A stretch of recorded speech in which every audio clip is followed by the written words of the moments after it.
Air Conditioning presents Westside Warrior Football on Tubetown. Sponsored in part by Denver's Refrigeration, Max Garage, Ace Sports, and First National Bank.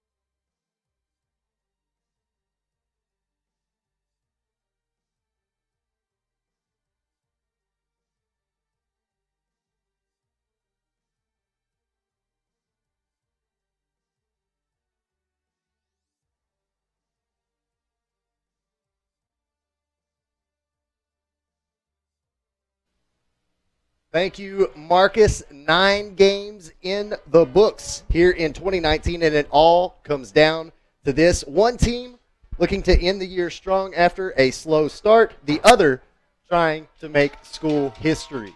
Hello and welcome into the campus of Westside here in Jonesboro. Andy Maness and Craig Rickert here with you. A little bit chilly tonight, Craig, but I don't think anybody out there on that football field right now is feeling it. Oh, to pick up where you're leaving it off, there's a lot of heat tonight because there's a lot at stake. A lot of times these final games of the season are kind of throwaway games. Let's just finish up the season, but it's all on the line tonight. Preseason all come down to this game. Both these teams tied for first place in the 4A3 conference. The winner gets a first-round bye in the playoffs next week. So a lot on the line. Both teams will make the playoffs. That is not in doubt, but the champ, the winner tonight, gets that crucial first-round bye. And the Westside Warriors will be receiving tonight's opening kickoff, looking to win their first conference championship in school history, locking up that first-round bye in the playoffs. Already excited about making the playoffs, right. But, man, getting a first-round bye, that would be huge for the Warriors. Well, and talking about history being made possibly tonight, it has been 20 years since Westside beat Gosnell. And this is the best team that they put together. Onside kick to start. And the Warriors look like they will recover that one. The return man wrapping it up with his feet. That's Zach Melton able to get down there and haul that one in. And you're right, I had to go back 16 years on Max Preps, and right. They just stopped keeping stats, and so I couldn't find a victory. Well, but Gosnell has, obviously dominated this matchup right. for the last 2 decades, but not just eking out wins here and there. They have completely dominated the scoreboard. I think the average was something like 43-13. Yes, it's been one-sided in the history of this rivalry, but we'll see what happens tonight. The Warriors start from their own 48-yard line. McPherson takes the handoff, running to his left. He'll get stopped at the 50, and the front defensive line for the Pirates will hold strong to start this football game. These teams have similar records, but really they're not powerhouse scoring teams. You take a look at their stats through the year. They both average about 25 points a game. Gosnell about 25.5, and you have Westside at about 24.5. So doesn't expect to be one of those light the scoreboard up type of nights. Both these teams can play some pretty solid defense. 2nd and 7 now. Pickup of 3 by McPherson. Ball spotted right at the 50-yard line. There's the handoff to all-day Tyler Ray. Check that. Make that Nat Hedger on the carry. He'll pick up about a yard, maybe a yard and a half. So far, 2 plays, the Pirates are holding strong on defense. Tackling by committee out there. You see they have the extra linebacker in there, and they are really stacking things up, knowing that Westside is not going to throw the ball. Westside's thrown the ball, I think, 40 times all season to this point. They know they're going to keep the ball on the ground, and they're prepared for that. So now from the far side 45-yard line, there's the handoff to McPherson. He hits the hole, but he is tackled around the ankles, stopped at the line of scrimmage by Jay Young. Jay Young has been lighting it up on the offensive side of the football for the Pirates. You see him doing work there on defense. Yeah, you talk about his offensive play. We'll talk more about that when they get the ball back. But you're going to see some of the top running backs in Class 4A tonight. 4 of the top 15 running backs in the class on the field tonight. So we're going to see some fireworks. 4th and 2, McPherson right up the middle. Got to keep his legs moving. He's not going to get it. The Pirates will force a turnover on downs. The Warriors' opening drive stalls out at the 44-yard line 2 minutes into the football game. Starting off the game with the onside kick like they did, you know the coach has a lot of confidence in his defense, and that set them up exactly what you know coach wanted to do. He's going to say, hey, we'll give you some good field position, but our defense can stop this running game, they believe. And right there in this first drive, at least they've shown that. And now here we are because they went for it on 4th down. Gosnell with great field position to start this game. 1st and 10, ball spot at the 44-yard line. Pierre turns, hands it off. And a run to the right side. It's Travell Anderson on that run. Very good running back also. You have in Travell Anderson and Jadarian Young for Gosnell, like we said, 2 of the top running backs in this class. We're going to see some big things out of those guys this season for sure. We have this season for sure. Yeah, Jay Young just shy of 1,000 yards on the season. Might break it here tonight. 3 backs in the backfield. Young goes in motion. Takes the pitch, running to his left, trying to find the corner. He's got one. He'll stay inbounds, spin at the 40. He didn't have much room there. I don't know how he stayed in bounds. It sure looked like he was good from our point of view. I thought he was out, but he stayed in bounds, picked up the first down, moved the chains. Gosnell Pirates. Well, and I think that might have been one of those situations where the defender thinks that the tailback is headed out of bounds, doesn't want to draw the penalty, but instead Jay stays inbounds and makes a nice move to pick up a first down. Just that one little bit of extra move makes all the difference. In this case, it made for a first down. So now Young will line up on the right side of the formation. Cooper Pierre under center. He'll turn. He'll hand it off to the tailback coming out of the backfield. That's going to be Travell Anderson again on the carry. Got a 3-yard loss in that play. Now, Westside, no slouch on defense either. Right now, it seems like they're on the heels, but this team, they play some solid defense as well. It's going to be interesting to see how this game plays out because this game's going to be played on the ground. There's going to be some pounding out there. These guys are going to take some hits, and we'll see how it works its way through this cold evening here at Westside. Well, the interesting thing is that both teams have got quarterbacks who can throw the football. We've seen River Eagle air it out. We know that's not Westside's strategy, but Cooper Pierre with over 1,000 yards passing on the season. As you see Jay Young break off another nice run to the 30, he will pick up another first down. Yeah, we know Engel can pass the ball, but as we talked about, Westside's offense doesn't. They've thrown 40 passes all season. And when you have running backs like McPherson and Ray, you don't necessarily have to throw the ball, but could they get in that situation tonight? You know, you talk about the passing game. That could be one of the big differences tonight because Gosnell, much more efficient passing the ball, and we'll see if that makes a difference in this game tonight. Now a 1st and 10 from the Westside 30-yard line. Tailback goes in motion to the right. That's Z. Kennedy on the carry. The carry and Kennedy will move the ball about 1.5 yards. 2nd and we'll call it 9 coming up. So far, seeing the ground attack. But again, you know, Cooper Pierre can throw the football. He's just, it's a little bit cold tonight. So it is cold. And, you know, you don't know how much this stuff plays in. Your adrenaline is pumping, but it is cold out there. Well, Johnny on the spot. Here's the pass.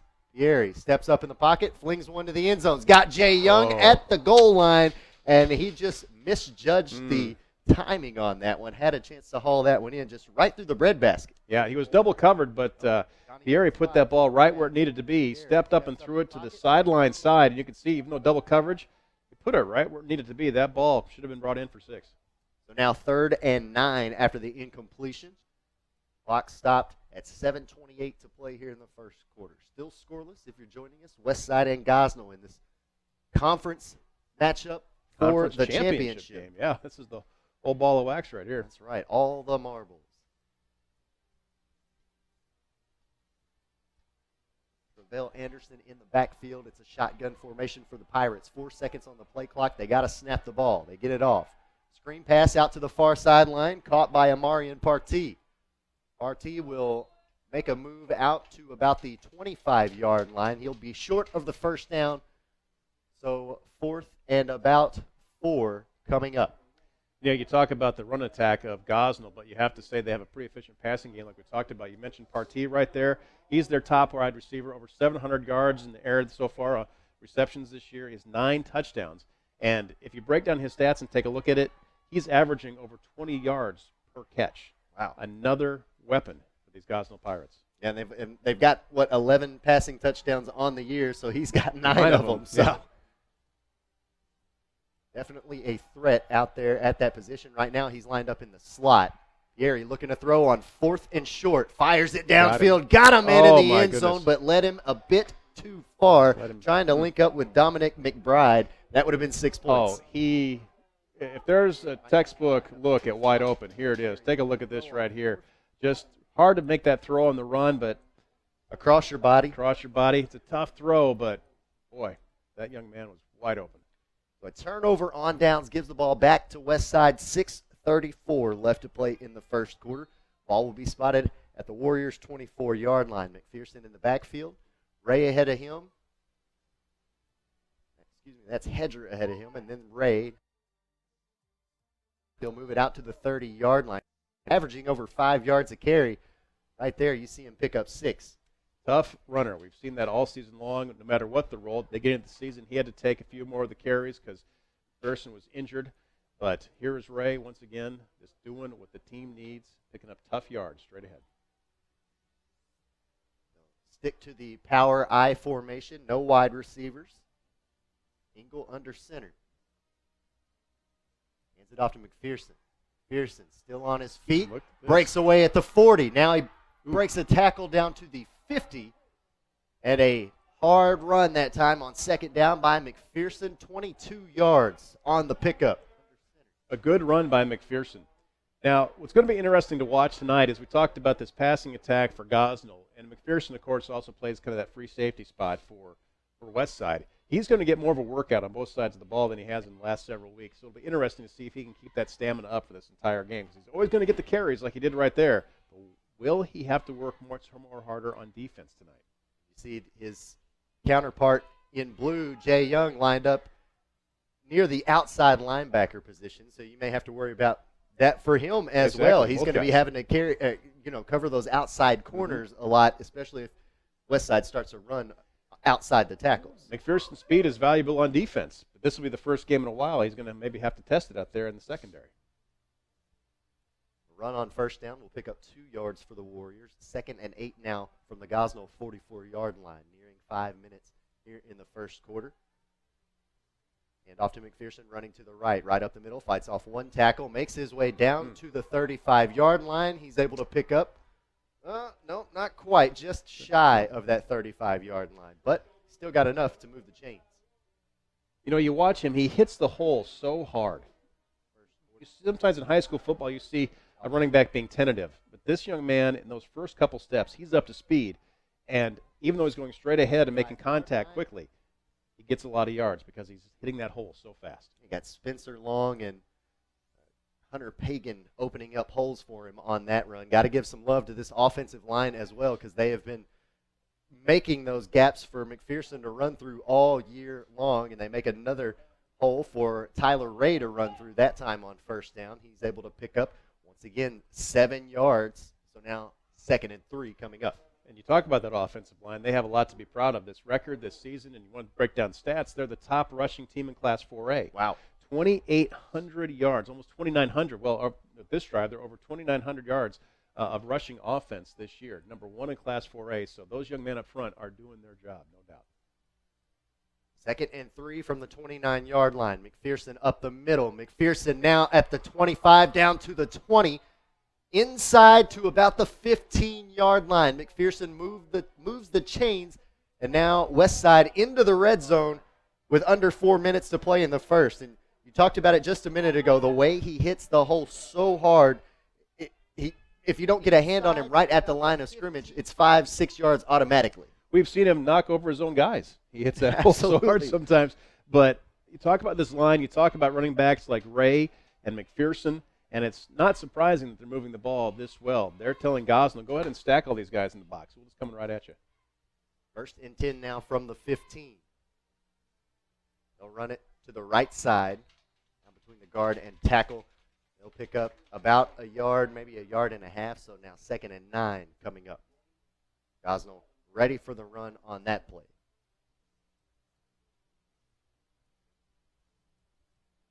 Pirates are coming out with 4 or 5 down linemen every single time. You said it just a second ago, packing 11 guys into the box. It's also going to be interesting to see how Gosnell responds after that loss last week. Some folks caught off guard by them getting beat at Pocahontas last week. We'll just see how they're going to respond this evening. Here on 2nd and 7, McPherson will move the ball down to the 10-yard line. So it'll be 3rd and 5. Check that, make it 3rd and 4 as they spot the ball inside the 10 at the 9. Westside in no hurry, taking their time, getting down here. Plenty of time on the play clock, making sure they have everybody in place. Critical play right here. 3rd and 4. McPherson standing back at his own 17. Engel takes the snap, hands it off. Logan right up the middle. McPherson down inside the 5-yard line now. Nope, they'll spot him right at the 5. Yep, he'll be just short. So 4th and 1 coming up, and you got a kicker who's more than capable of putting it through the uprights from this distance, but do you want to take the 3 points or do you go for it here? I think well, actually, this no, far. He got the first down. Are they giving it to him? They marked it a 1st and goal. Okay. So I was going to say, go for it. When you got the number 1 rushing offense in the state, you got to go for it at half a yard. Now 1st and goal from the 5. McPherson takes the handoff right up the middle. He's hit, keeps his leg moving. He will be stopped just shy of the goal line. So 2nd and goal coming up. Greg, it looks like stopped at the 1. Yep, just 1 yard to go for their first score of the night and a possible lead over Gosnell. As we said, have not beaten this team in 20 years. So there is a generation of Westside Warriors that have not seen a victory over Gosnell. Again, we talked about it in the opening broadcast. 42-13, the Pirates outscored the Warriors on average. Westside with a chance to go up here. 2nd and goal. There's the handoff. McPherson got hit behind the line, and unless he got a push forward, he's going to be stopped short. Referee is standing. Nope. Well, from here, it looks like he's standing on the goal line. Hey, right foot, if it's 6 inches, I'd be surprised. I mean, look at that shot right there. You can see you can pick out the goal line and the nose of the football there. It's tight. That is less than a couple feet, no doubt about it. Game clock ticking now under 20 seconds. The play clock is at 15, so this will be the last play of the first quarter coming up. 3rd and goal from the 1. Engel ready to take the snap. Power I formation. Quarterback sneak. Engel gets across. Touchdown, Westside. The Warriors take a 6-0 lead with 9 seconds remaining in the first. Very solid drive out of Westside here in their second drive of the night. Going about 70 yards on that drive to get the score in the closing seconds of the first quarter. 6-0 right now. Westside taking the lead. And, you know, for those kids over there on senior night, here at home, championship on the line, they got to be loving that. That was a 12-play, 76-yard drive. The extra point is up, and it is good as Luke Walls bangs it through. It's a 7-0 lead with 9 seconds remaining in the first. Westside over Gosnell. We're back with more here on Tubetown. Okay, so finding a heat and air guy has never been easy. But then I got more, and it's a whole new level of customer service. First, they show up on time, and before they arrive, I get a text with a picture of my Moore technician, like Uber. And my Moore team never leaves a mess. They treat my home like it's theirs. Google MOHR. That 5-star rating, it's for real. You deserve more, so visit us online or call us today to schedule an appointment.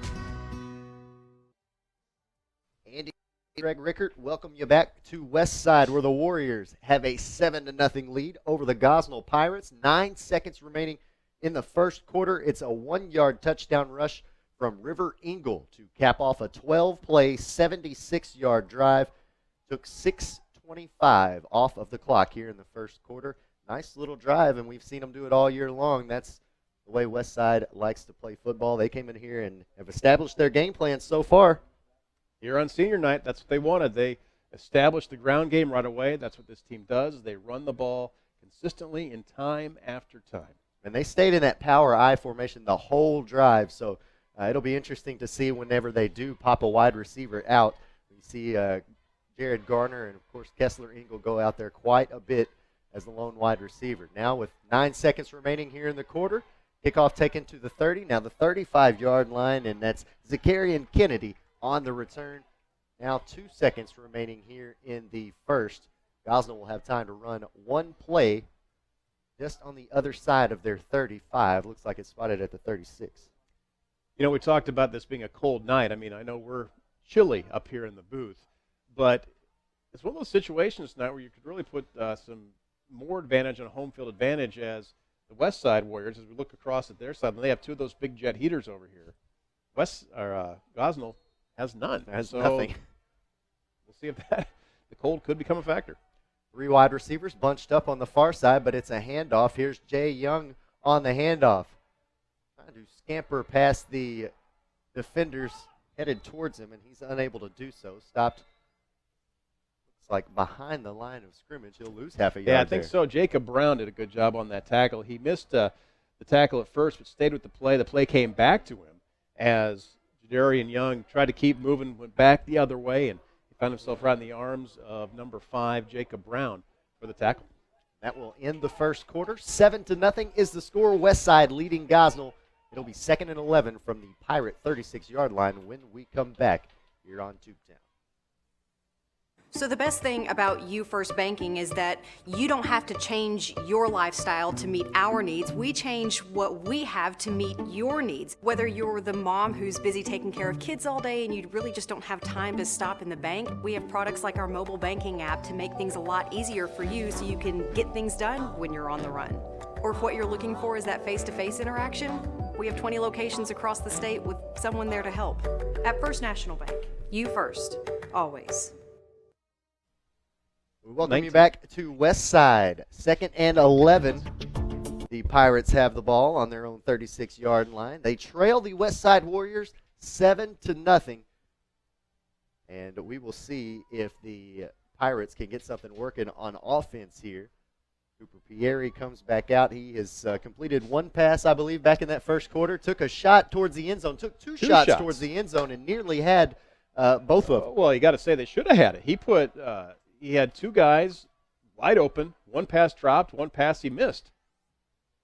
Well, now Jay Young taking another handoff here on 2nd and long, and now it'll be 3rd and long. He makes up the ground he lost a minute ago, but not much more than that. 3rd and 10 coming up. You know, we talked about it at the start of the show. Despite Gosnell's record, they aren't a high-scoring team, just over 25 points a game. So they've got to take advantage of the opportunities when they come. And that last drive where they had 2 great-looking shots at the end zone and didn't come away with points, you know, that could come back to get them. Well, now they come out with an empty backfield, 4 wide receivers.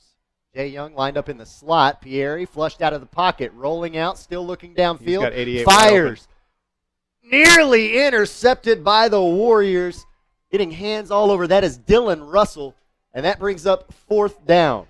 And Drew Reynolds was out there all by his lonesome. I don't know if we have it on this camera shot or not. And it would have been a tough play because Gary was on the run, but my goodness, number 88. You can see him there at the edge of the screen, even after that play. Oh, he had so much space all to himself. That was Drew Reynolds, who was just on an island out there, but Gary couldn't get it to him. Pass was intended for Amarian Partee, and you know, he even on the run still gave Partee a decent chance to go up and get that football. Good arm. Tough pass to make. I mean, you're asking a lot to throw that ball that far. Now 4th and 10. The offense still on the field. Nope, Pieri going to punt it away. Got it. That was a little rugby punt away. That was a line drive punt, but it works out in the Pirates' favor as they down that one inside the 25-yard line. Nice little punt there. Good little sneaky play there, but he almost knocked it off the back of one of his linemen. A little quick kick. Westside got a pretty good jump on that on defense, it looked like, to try to rush. We'll give credit on the coverage of Westside's defense in that pass play. Like we talked about, you've got a very solid quarterback back there in Cooper Pieri for Gosnell. The kid knows what he's doing. I mean, he's number 12 in the state, over 1,200 yards passing, and you can see he's got a solid arm. But the Westside defense, good coverage on that. Now the Warriors set up shop on their own 23-yard line. Here's McPherson running right up the gut. Will be stopped just shy of the 30-yard line. He'll pick up about 4 yards on first down. So now 2nd and 6 coming up. Ball will be spotted on the Westside 27. Pirates have not allowed the big playmaking offense of Westside to shine so far here tonight, although that touchdown drive by Westside back in the first quarter, they certainly marched down the field, but no big plays yet. Well, marching isn't done quickly. Marching is done consistently and just moving forward at all times. That's what they call it, marching. Well, you ask for a big play? No big plays. There's a run to the 43-yard line, and on the carry there, I think that was all day Tyler Ray. Well, both these teams have a real 1-2 punch at running back. You've got 4 of the top running backs in the state on this field at the same time. Of course, we know all about McPherson and Tyler Ray. You know, Ray's got over 750 yards so far this year. When you can come back with a guy who's your number 2 back and you can have 750 yards on the ground, you're stout. Another power I formation look here for the Warriors on 1st and 10. Here's McPherson right up the middle, breaks a tackle at the 50, and he is brought down. Yep, right at midfield. So that should be another fresh set of downs coming up for Westside. Are they marking him just short? Looks like they are, right at the 49. It is directly on our line of sight right here in our broadcast position. Yeah, they're about a yard short on that one. But another nice run by McPherson.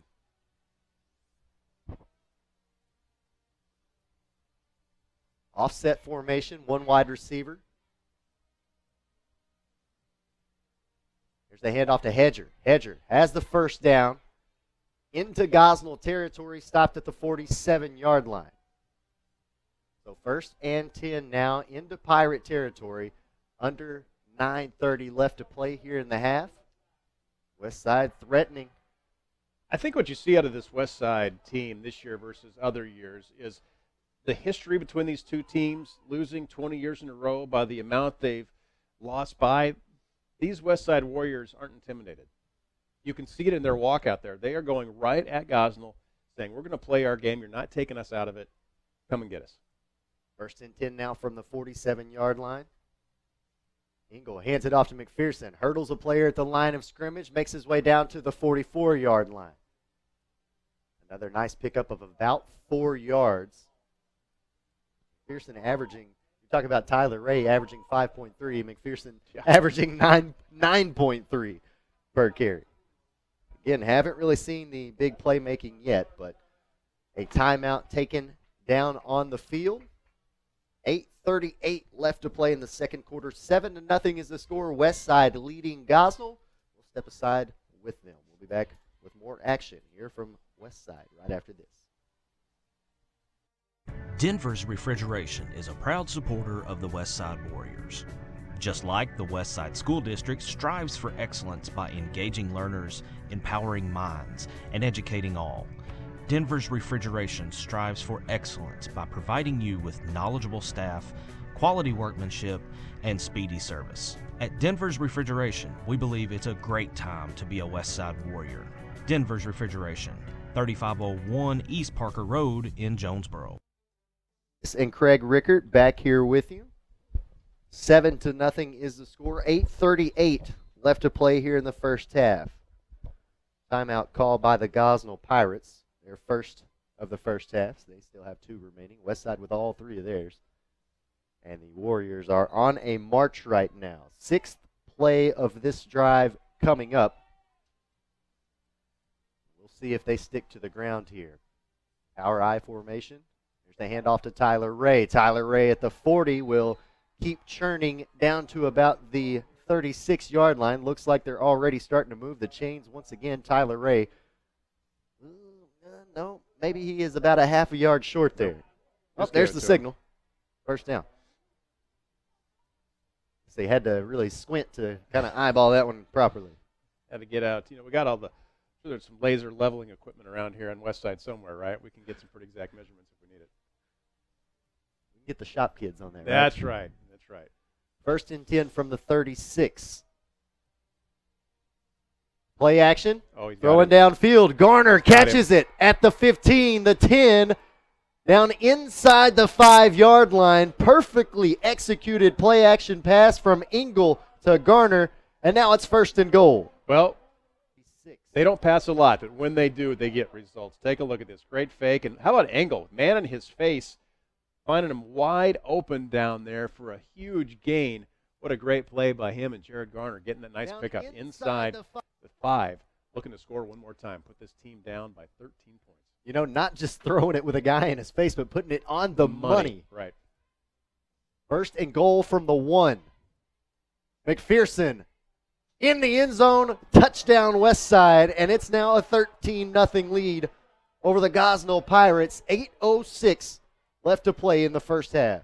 1st and goal from the 1. We talked about the lack of passing done by this team so far this year, and Gosnell knows that. They've been stacking these guys up, all 11 in the box, and right there, Engel and Garner, some great calls by the coaches, caught them off guard for a great play to set up that second score of the game, 13-0. PAT on the way. 7-play, 77-yard drive. Started back in their own 23. And that extra point through the upright. Walls makes it 14-0 with 8:06 to play in the second quarter. Andy Maness and Craig Rickert here with you in Jonesboro. We're back with more right after this. If you're looking for an honest, dependable, and trustworthy auto repair facility, consider Max Garage for your vehicles. Locally owned with over 20 years of experience, at Max Garage, we pride ourselves on being professional, reliable, and affordable. From routine maintenance to complex mechanical issues, Max Garage can do it all. Max Garage is a proud supporter of the Westside Warriors. Call Max Garage for your next auto repair.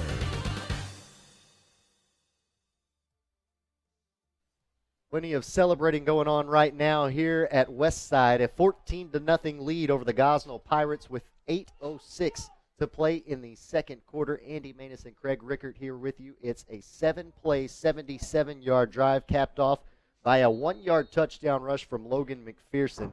Set up nicely, however, by a nice pass from River Engel to Jared Garner. Took it down to the 1. What's interesting after that touchdown, Rough kickoff there. Picked up, but a lot of running room out to the 40 and pushed out of bounds on the far sideline over there, right around the 45. What was interesting to me after that touchdown, you watched the posture of the Westside team, celebrating, of course, but not overhyped, not in Gosnell's face. They are all business. They say, this is not going to be a fluke if we're going to win this tonight. We're a good team. We should be playing like this. Their body language, the way they carry themselves right now, they're not acting surprised that they're in the position they're in. Well, we talked about it. I think they don't just want to win here tonight. They want to, they want to win big. They want a big headed into the playoffs against this team. We talked about it all night. These players weren't even born the last time Westside beat Gosnell. That's true. That is true.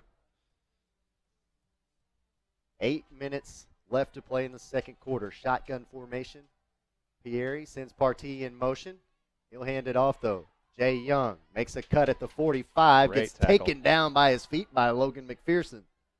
There's McPherson's speed helping on the defensive side right there, coming up from his safety position and making that tackle. Great job defensively by McPherson. 3-yard pickup, 2nd and 7, now from the 45-yard line.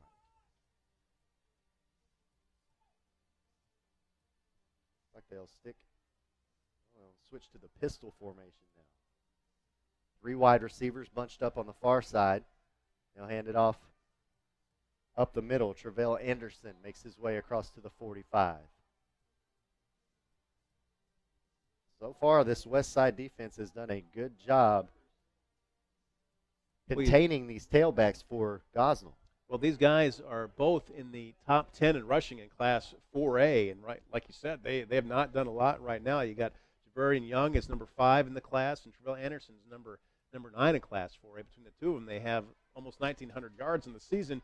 But right now, the Westside defense stacking them up. Back in the pistol, 4 wide receivers, 3 to the right. Now, Partee will go in motion to the left. It's a screen. Anderson Very well catches set it. up. Now he's at midfield, now at the 45, 40. Breaks loose, 30, 25, 20.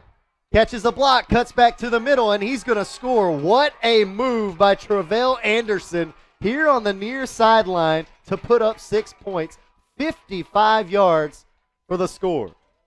A great play. Take a look at this replay. They drew in the defense something fierce. Look at this. Look how many red jerseys fell for that screen. And McPherson right here has the shot at the tackle, gets a grip on him, but couldn't hold on. And then from the rest of the way, it's just Travell Anderson showing us why he's one of the better guys with the ball in Class 4A, just taking it to the house, 50-plus yards on the play. Now the Pirates trailing by just 8, and it looks like they've got their offense out on the field to go for 2. Trying to make it a 6-point ball game. It'll be interesting to see how Westside responds. 2 plays after we talk about how great their defense is doing, there comes that passing game that we talked about at the beginning of the game. Here's Jay Young looking for the goal line, and he's got it. We talked about that passing game for Gosnell being a big difference in these 2 teams coming in, and right there we got to see a little bit of the difference that they bring to the table offensively. Take a look here at the pitch out to Jay Young. Young finds the goal line, and just like that, a 6-point ball game here in Jonesboro, 14-8. Westside still leading, 6:29 left to play in the half.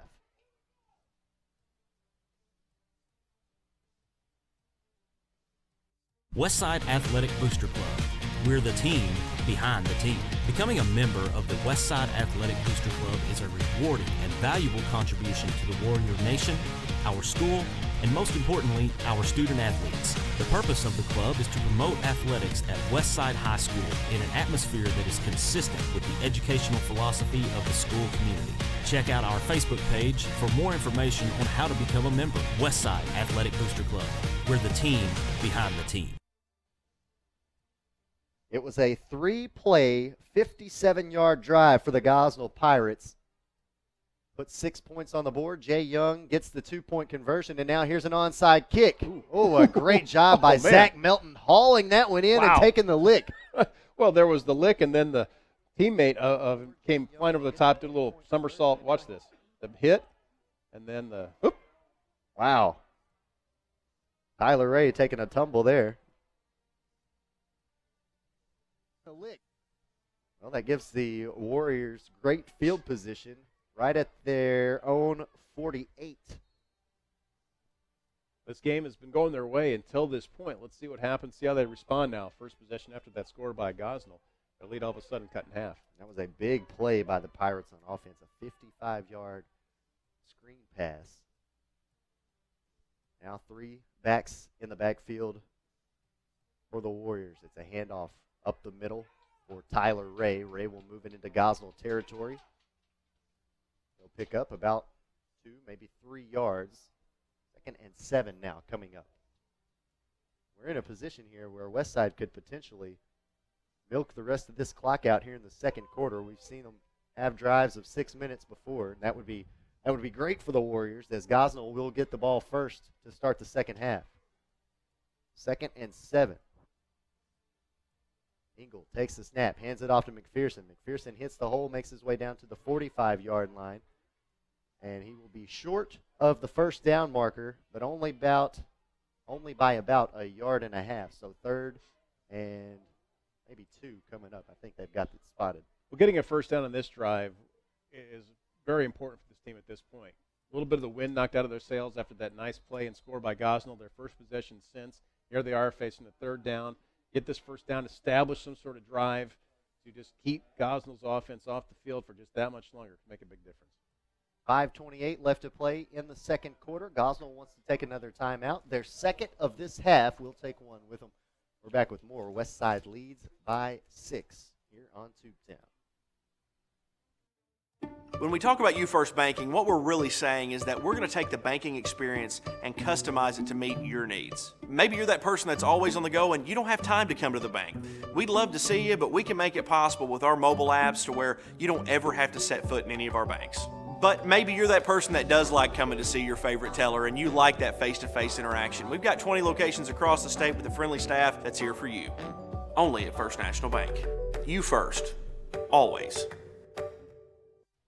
5:28 left to play in the second quarter. Taking a look at the standings here in the 3-4A. Gosnell and Westside all knotted up 5 wins on the year. Each of them have 1 loss, and it's to the same team, the Pocahontas Redskins. But like we said up here in the booth, what's happened in the first 9 weeks does not matter. It's all about tonight.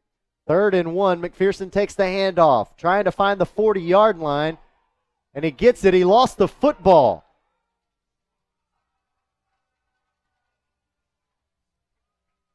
And the Pirates have it. McPherson had the first down yardage, but we've seen him struggle with it a bit at times throughout the year, and here just fighting for those extra yards, somebody's able to reach in there and poke it out.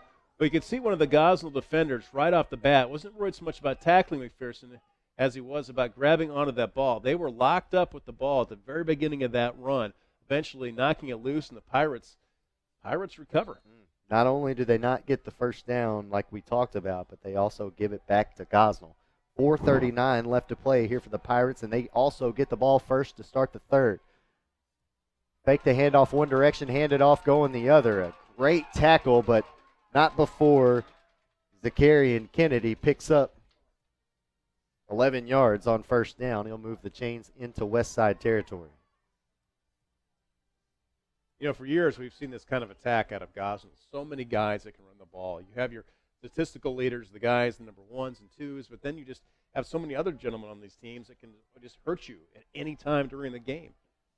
Partee, the lone wide receiver, Jay Young goes in motion, and it looks like another Pirate went in motion maybe at the same time. Nope, no flags. It's actually a timeout called by Westside. So first timeout called by the Warriors. They call it with 4:16 left to play in the quarter. We'll take a timeout with them, 14-8.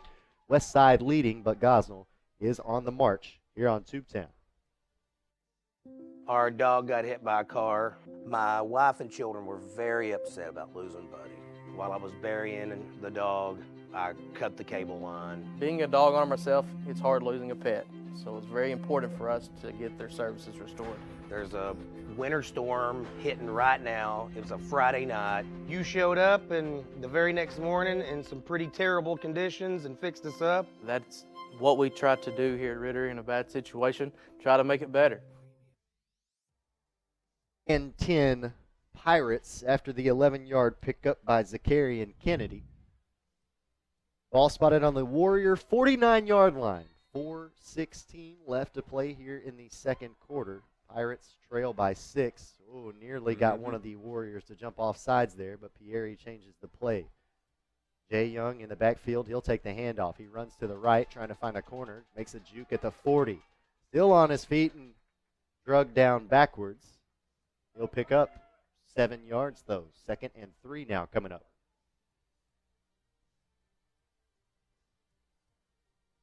So many options for the Pirates, and we're taking a look at the main one right there, Jay Young. But we talked a little bit about Tre'vell Anderson, but we saw Zakarian Kennedy show off what he can do. We've seen him go to Amarian Partee once, try to hit him a couple of other times, may try to go back to him here on 2nd and 1, but keep it on the ground. A whistle is blown. False start called on Gosnell. So that one is going to help out the Warriors just a little bit.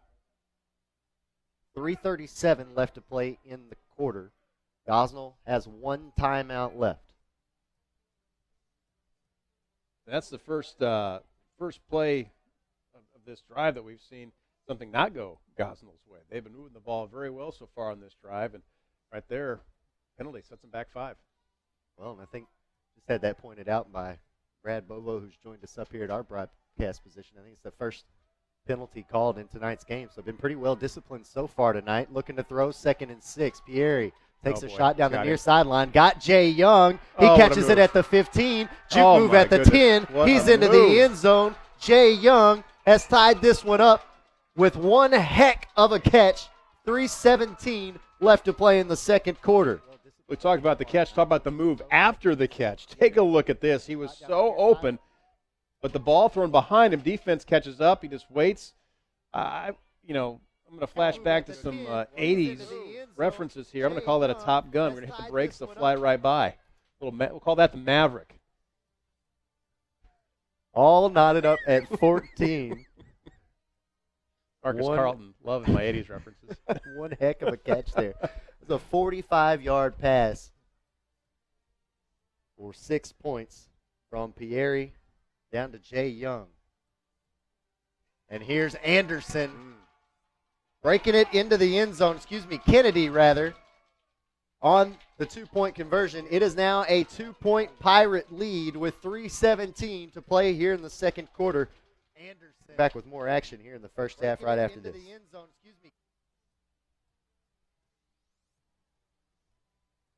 Tubetown is now available on the Amazon Fire TV and Fire Stick. Watch live events from Tubetown on your Amazon Fire TV or Fire Stick. Head over to the App Store and search for Tubetown. Once your app is installed, you can watch every live event from Tubetown. Miss our live coverage? Our past events are available on demand.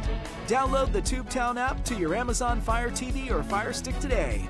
Tubetown, live, local, from Ritter Communications.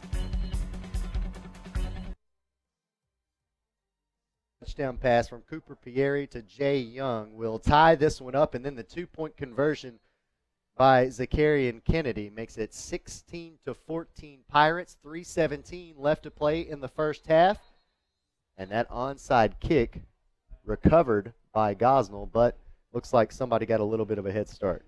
Little itchy on the trigger finger right there, getting too far ahead of that play. The offsides call. That's 3 kickoffs now. They've gone for the onside kick. Now they'll back it up and kick it again. Westside will have to move quickly here at the end of the first half. They do have 2 timeouts, but they've only got 3:17 left to play with. Both scoring drives by the Pirates here in the first half have each been 3 plays. First one for 57 yards, the next for 59. Got the 2-point conversion on both of them. This time the Pirates will kick it off, taking inside the 30. Russell moves it out to the 40, cuts to the far side, hit hard right at the 40-yard line, and that is where Westside will come back out after the McPherson fumble on their last drive. Again, 3:10 left to play in the second quarter, 2 timeouts for the Warriors. What's important here is, of course, you want to put points on the board once again, but what's critical is you see Gosnell's offense starting to warm up. Cooper Pieri hitting his targets right now. They're moving the ball. You've got to get a couple first downs, establish this drive if you're Westside, and take some time off this clock. You don't want to go 3 and out and get the ball back to Gosnell at this point, the way their offense is starting to click. And they get the ball to start the third quarter. Engel hands it off to McPherson, spins at the line of scrimmage, up just shy of the 45-yard line. They'll spot him way down back here at the 42. They only picked up 2 yards on that run. 2nd and 8 coming up.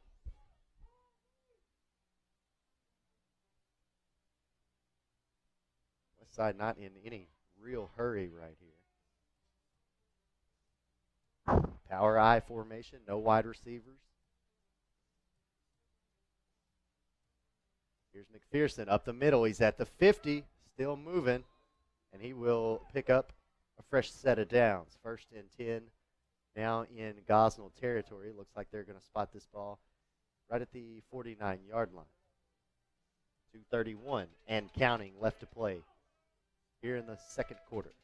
Well, that's what they needed. They needed to establish at least 1 or 2 first downs on this drive to, at the most, get a score to finish out the half, at the least keep the ball out of Gosnell's hands for 1 more possession. As we know, they're going to get the ball to start the second half. You don't want to give them those chances with enough time on the clock. Nearing the 2-minute mark here in the second quarter. Now 1st and 10, McPherson hit at the 48-yard line. He'll pick up half a yard, and now the clock moving under 2 minutes here. We'll see if Westside starts to up the tempo a little bit here. Again, they do still have those 2 timeouts. But we know that they don't like to get out of that huddle and snap the ball before 15 seconds left on the play clock. Well, we saw them throw a really good pass there a couple possessions ago, and it set them up inside the 5-yard line, so we know they do have the capability. They keep it on the ground here on 2nd down. McPherson runs right into the line. He's able to pick up a couple more yards, but 3rd and 7 now coming up. Under 1:30 left to play. We'll see if Coach Engel wants to call a timeout. Appears like he's going to run a play. Yeah, it looks like there might have been some confusion on the offensive line for Westside at that point. A couple of linemen came off that play talking to each other. You could tell by their hand gestures they were trying to communicate that they weren't all on the same page right there on that play. And you saw McPherson right at the back of a couple of them. Wondering if somebody missed their assignment.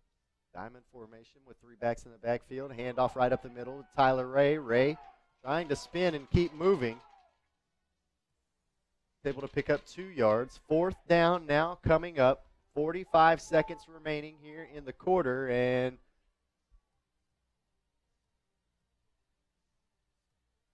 looked like Coach Engel was going to call a timeout. Well, we've sat here a couple times this season and wondered about clock management by some of these teams, and here you are. You have a team that has a possibility to move the ball quickly, but they have 2 timeouts. They're in the opposing team's territory, and they're letting the clock go. 4th and 4 now with 20 seconds remaining. 9 seconds left on the play clock. And a timeout called by Coach Engel with 15 seconds remaining. So they let over 30 seconds go before calling that timeout. Yeah, 2-point lead here for the Pirates with 16 seconds remaining. Timeout called by the Warriors. They do have 1 remaining. 4th and 4 from the 14-yard line. So you get a first down here, and you can stop the clock until they reset the football. But you still don't have too much time to work with after that. So, you gotta. Well, you have to work from the premise that you're going to get the first down. You have to approach it like we're going to get this first down. That's the confidence I have in you as a team. So why let 30 seconds or so go off the clock? You've taken 2 to 3 plays away from your team in that instance, in that decision. So, like I said, 4th and 4 with 16 seconds left instead of a 4th and 4 with 45 or 50 seconds left. Marion Partee and Jay Young back here playing safety. So is Travell Anderson. They got their hands team, I guess you'd call them, back here guarding a pass. 2 wide receivers. 16 seconds, 4th and 4 from the 44. Play action. Oh, they hand it off to McPherson. McPherson hit at the 40-yard line. I don't think he got the first down. 10 seconds left on the clock. And judging by the spot, he's well short. I'm going to wait on the call from the official here. Short of the first down. Pirate football with 10 seconds left. Gosnell still has 1 timeout. We'll see if they want to use it or if they want to take a knee and head to the locker room up by 2. They do get the football first to start the 3rd quarter. Well, with Cooper Pieri warming up the way he has been in the last play that they got that touchdown off of, I don't think they're going to sit on this. I bet they'll try to make something happen out there. Right now they've got momentum, and as we talked about several times now, they're going to get the ball to start the second half. So go for it. Put one up. Let's see what happens. You got 10 seconds left. First one doesn't work. You might have time for a second. You might. And you do have a timeout. So, and if a player can get out of bounds, 10 seconds is a lot of time. I mean, if you can get a pass and get out of bounds, well, but looking at that formation, I don't know if that's what they're going to do. Kennedy goes in motion. Oh, Fumble. Football's on the ground. Westside picked it up. Mm-hmm. The Warriors pick it up with 5 seconds remaining in the quarter. And at this point, why not just take a shot at the end zone? The handoff was botched. Pieri got the snap cleanly, but he turned to hand it off, and it looked like the 2 tailbacks collided. Mm-hmm. I think they weren't sure who was supposed to take the football. Miscommunication on that play for sure. 5 seconds left. Westside has time for one more play. They don't like what they're getting on defense. They do have 1 timeout left. Garner started to break out. Now he comes back to the line. 15 seconds remaining. There's the snap. Play action. Engel looking to throw. Look at him. He's open. Fires. Had Hedger, but right at the last second, great defense played there, and I think that was Jay Young who got in there and put a hand on it to end the first half. 16-14 is the score. 2 back-to-back touchdowns unanswered by the Gosnell Pirates. They lead this one by 2 over the Westside Warriors. Andy Manus, Craig Rickert here with you. We're going to take a break. We'll come back and break down the first half of action for you. Westside and Gosnell, 2 quarters in the books, conference championship on the line. Okay, so finding a heat and air guy has never been easy. But then I got more, and it's a whole new level of customer service. First, they show up on time, and before they arrive, I get a text with a picture of my More technician, like Uber. And my More team never leaves a mess. They treat my home like it's theirs. Google MOHR. That 5-star rating, it's for real. You deserve more, so visit us online or call us today to schedule an appointment. So the best thing about You First Banking is that you don't have to change your lifestyle to meet our needs. We change what we have to meet your needs. Whether you're the mom who's busy taking care of kids all day and you really just don't have time to stop in the bank, we have products like our mobile banking app to make things a lot easier for you so you can get things done when you're on the run. Or if what you're looking for is that face-to-face interaction, we have 20 locations across the state with someone there to help. At First National Bank, you first, always.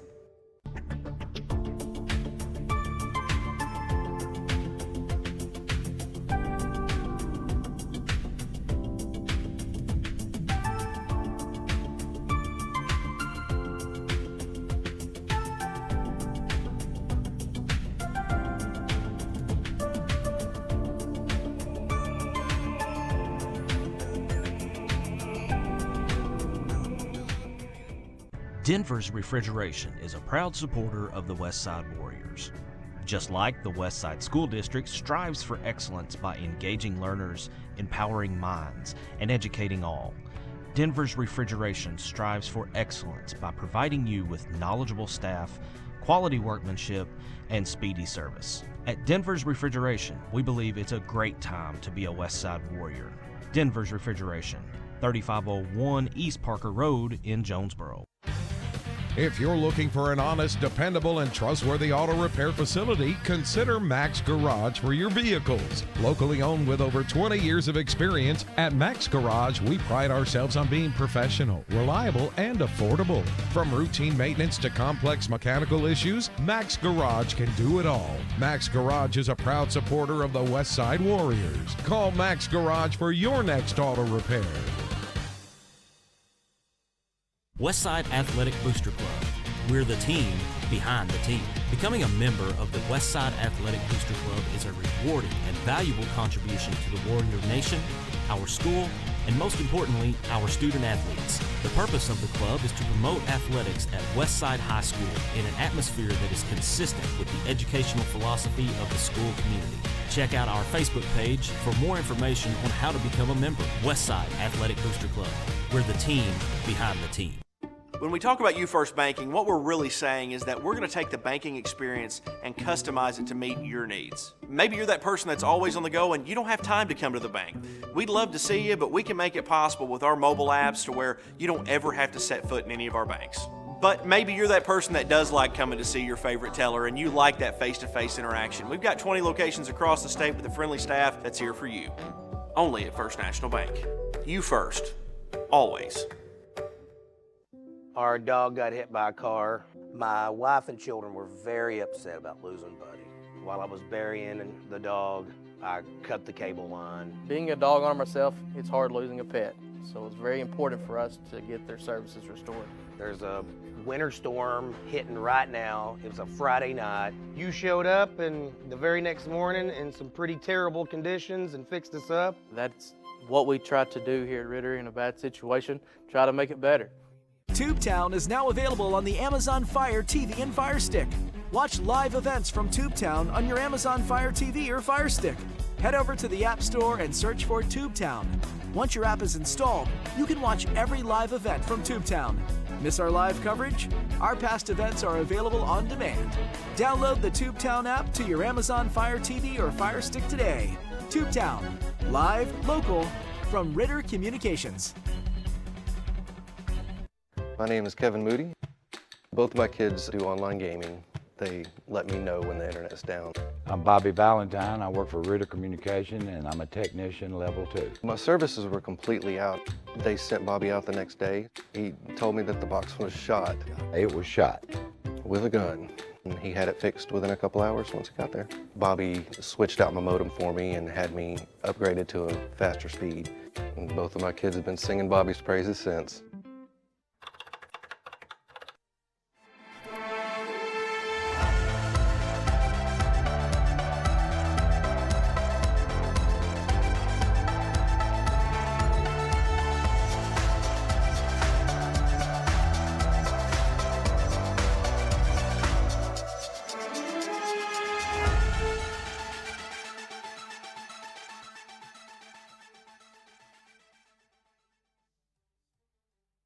My name is Donna Ann Lucy. I am from Caraway, Arkansas.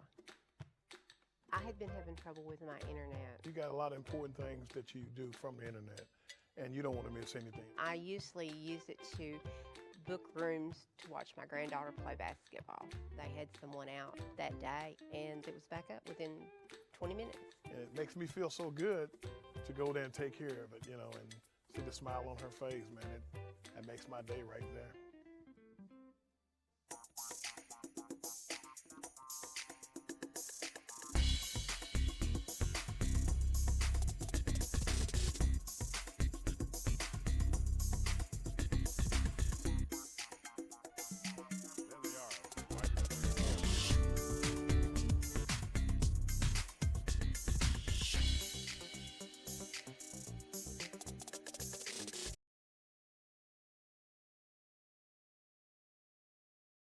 I'm James Finley, and I'm from Jasper, Arkansas. We came in to have my mother's service turned on, and she needed to pick a plan. They were patient, answered every question, and there were a lot of questions.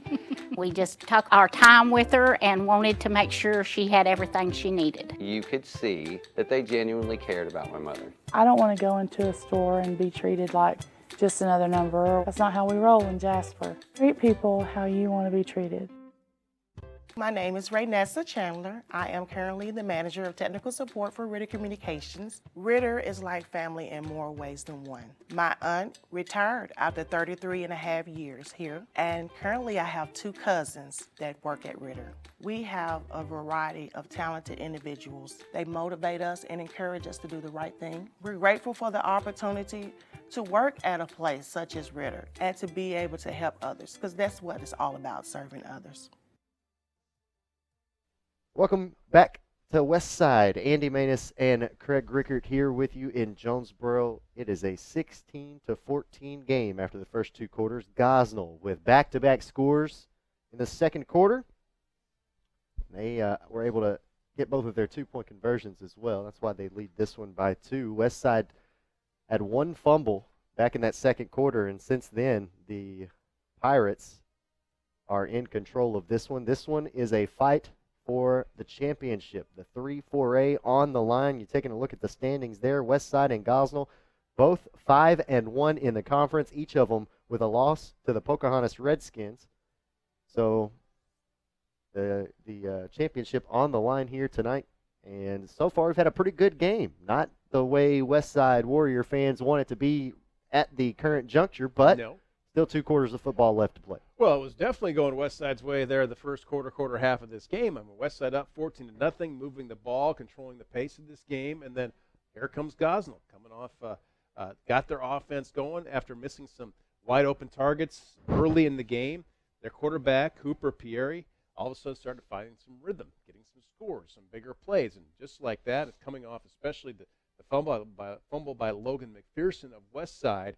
Gosnell got their second score, back-to-back, 2-point conversions, and they are on top now. Yeah, both of their scoring drives were only 3-play drives. The first one was right after a Westside touchdown. It was 3 plays, 57 yards, and then they forced the fumble against the Warriors and score in another 3 plays. This one from 59 yards. Both of them through the air as well. So one of them with a huge pass and a great catch, and honestly, one of the best jukes I've probably seen in person by Jadarian Young, but you've also got Zadarian Kennedy, or excuse me, the other tailback, Travell Anderson, with a nice screen pass touchdown as well. Yeah, it was a perfectly set up screen pass on that play.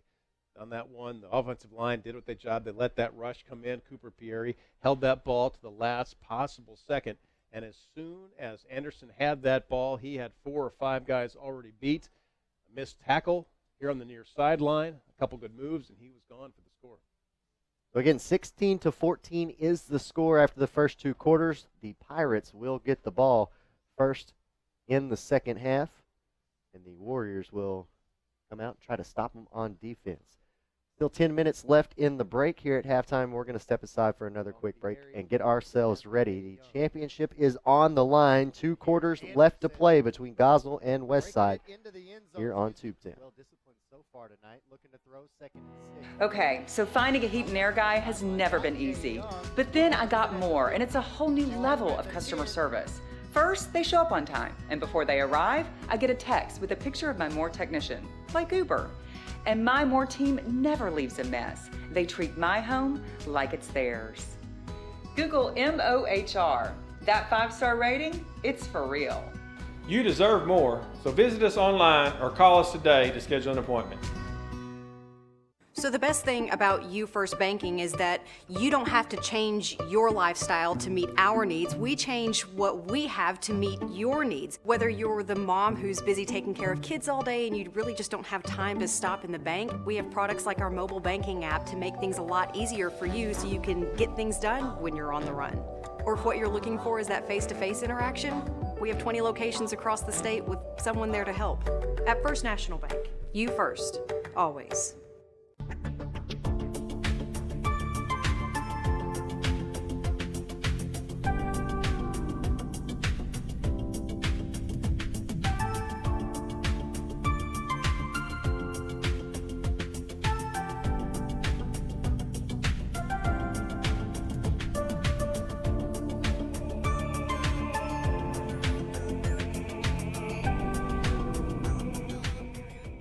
Denver's Refrigeration is a proud supporter of the Westside Warriors.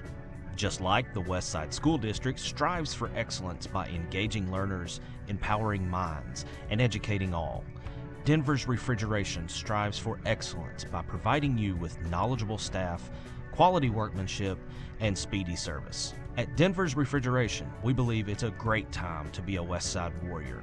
Denver's Refrigeration, 3501 East Parker Road in Jonesboro. If you're looking for an honest, dependable, and trustworthy auto repair facility, consider Max Garage for your vehicles. Locally owned with over 20 years of experience, at Max Garage, we pride ourselves on being professional, reliable, and affordable. From routine maintenance to complex mechanical issues, Max Garage can do it all. Max Garage is a proud supporter of the Westside Warriors. Call Max Garage for your next auto repair. Westside Athletic Booster Club. We're the team behind the team. Becoming a member of the Westside Athletic Booster Club is a rewarding and valuable contribution to the Warrior Nation, our school, and most importantly, our student athletes. The purpose of the club is to promote athletics at Westside High School in an atmosphere that is consistent with the educational philosophy of the school community. Check out our Facebook page for more information on how to become a member. Westside Athletic Booster Club. We're the team behind the team. When we talk about You First Banking, what we're really saying is that we're going to take the banking experience and customize it to meet your needs. Maybe you're that person that's always on the go and you don't have time to come to the bank. We'd love to see you, but we can make it possible with our mobile apps to where you don't ever have to set foot in any of our banks. But maybe you're that person that does like coming to see your favorite teller and you like that face-to-face interaction. We've got 20 locations across the state with a friendly staff that's here for you. Only at First National Bank. You first. Always. Our dog got hit by a car. My wife and children were very upset about losing Buddy. While I was burying the dog, I cut the cable line. Being a dog owner myself, it's hard losing a pet. So it's very important for us to get their services restored. There's a winter storm hitting right now. It was a Friday night. You showed up and the very next morning in some pretty terrible conditions and fixed us up. That's what we try to do here at Ritter in a bad situation, try to make it better. Tubetown is now available on the Amazon Fire TV and Fire Stick. Watch live events from Tubetown on your Amazon Fire TV or Fire Stick. Head over to the App Store and search for Tubetown. Once your app is installed, you can watch every live event from Tubetown. Miss our live coverage? Our past events are available on demand. Download the Tubetown app to your Amazon Fire TV or Fire Stick today. Tubetown, live, local, from Ritter Communications. My name is Kevin Moody. Both of my kids do online gaming. They let me know when the internet's down. I'm Bobby Valentine. I work for Ritter Communication, and I'm a technician level 2. My services were completely out. They sent Bobby out the next day. He told me that the box was shot. It was shot. With a gun. And he had it fixed within a couple hours once he got there. Bobby switched out my modem for me and had me upgraded to a faster speed. And both of my kids have been singing Bobby's praises since.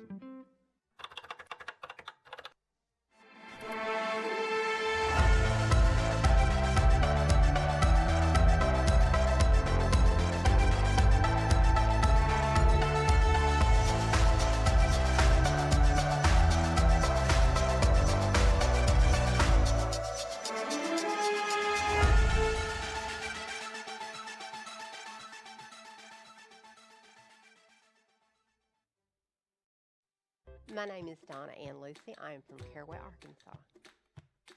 I had been having trouble with my internet. You got a lot of important things that you do from the internet, and you don't want to miss anything. I usually use it to book rooms to watch my granddaughter play basketball.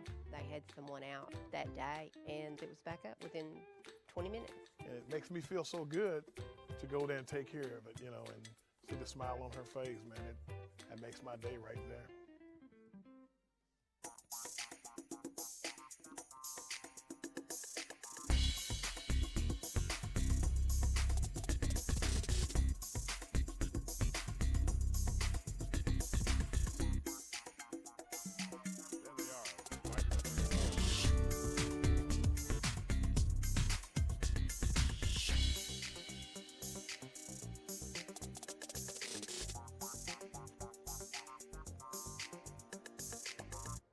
I'm James Finley, and I'm from Jasper, Arkansas. We came in to have my mother's service turned on, and she needed to pick a plan. They were patient, answered every question, and there were a lot of questions. We just took our time with her and wanted to make sure she had everything she needed. You could see that they genuinely cared about my mother. I don't want to go into a store and be treated like just another number. That's not how we roll in Jasper. Treat people how you want to be treated.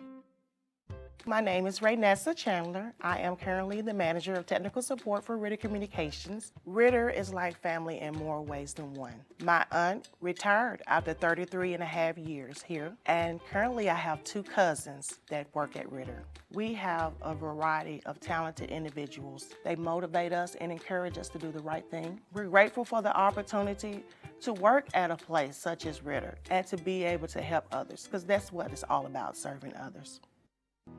Okay, so finding a heat and air guy has never been easy. But then I got more, and it's a whole new level of customer service. First, they show up on time, and before they arrive, I get a text with a picture of my More technician, like Uber. And my More team never leaves a mess. They treat my home like it's theirs. Google MOHR. That 5-star rating, it's for real.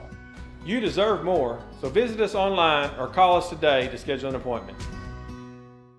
So the best thing about You First Banking is that you don't have to change your lifestyle to meet our needs. We change what we have to meet your needs. Whether you're the mom who's busy taking care of kids all day and you really just don't have time to stop in the bank, we have products like our mobile banking app to make things a lot easier for you so you can get things done when you're on the run.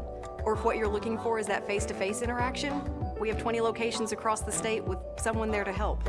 At First National Bank, you first, always.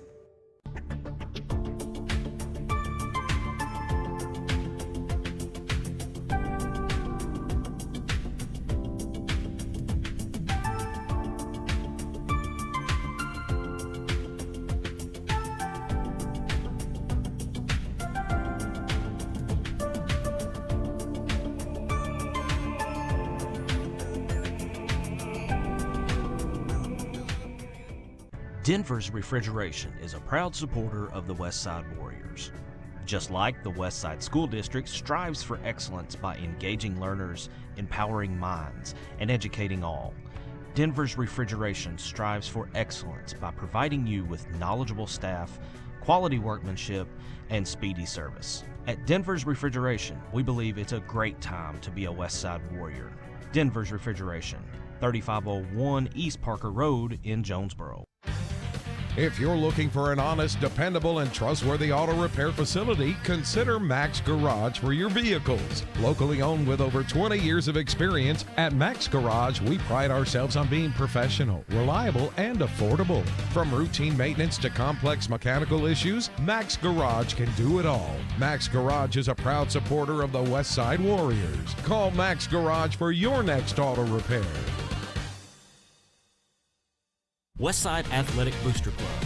We're the team behind the team. Becoming a member of the Westside Athletic Booster Club is a rewarding and valuable contribution to the Warrior Nation, our school, and most importantly, our student athletes. The purpose of the club is to promote athletics at Westside High School in an atmosphere that is consistent with the educational philosophy of the school community. Check out our Facebook page for more information on how to become a member. Westside Athletic Booster Club. We're the team behind the team. When we talk about You First Banking, what we're really saying is that we're going to take the banking experience and customize it to meet your needs. Maybe you're that person that's always on the go and you don't have time to come to the bank. We'd love to see you, but we can make it possible with our mobile apps to where you don't ever have to set foot in any of our banks. But maybe you're that person that does like coming to see your favorite teller and you like that face-to-face interaction. We've got 20 locations across the state with a friendly staff that's here for you. Only at First National Bank. You first. Always. Our dog got hit by a car. My wife and children were very upset about losing Buddy. While I was burying the dog, I cut the cable line. Being a dog owner myself, it's hard losing a pet. So it's very important for us to get their services restored. There's a winter storm hitting right now. It was a Friday night. You showed up and the very next morning in some pretty terrible conditions and fixed us up. That's what we try to do here at Ritter in a bad situation, try to make it better. Tubetown is now available on the Amazon Fire TV and Fire Stick. Watch live events from Tubetown on your Amazon Fire TV or Fire Stick. Head over to the App Store and search for Tubetown. Once your app is installed, you can watch every live event from Tubetown. Miss our live coverage? Our past events are available on demand. Download the Tubetown app to your Amazon Fire TV or Fire Stick today. Tubetown, live, local, from Ritter Communications. My name is Kevin Moody. Both of my kids do online gaming.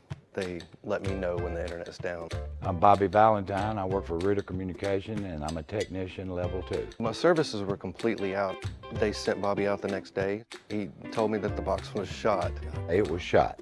With a gun.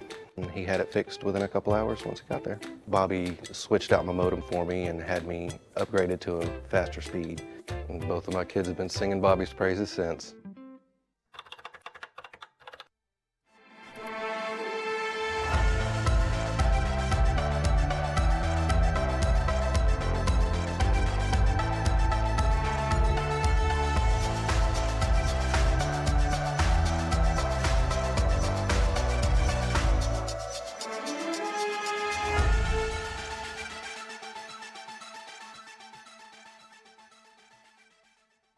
Disciplined so far tonight. Looking to throw second. Take a look at this 45-yard touchdown pass from Cooper Pieri to Jay Young, and what a move he makes right there with a little juke. The second passing touchdown on the night so far for the Pirates. They lead this one 16-14 as we welcome you back to the campus of Westside High School here in Jonesboro. Andy Maness, Craig Rickert here with you. We're ready to start the third quarter. The Westside Warriors trailing by 2. They're going to have to kick it away to start the third quarter also.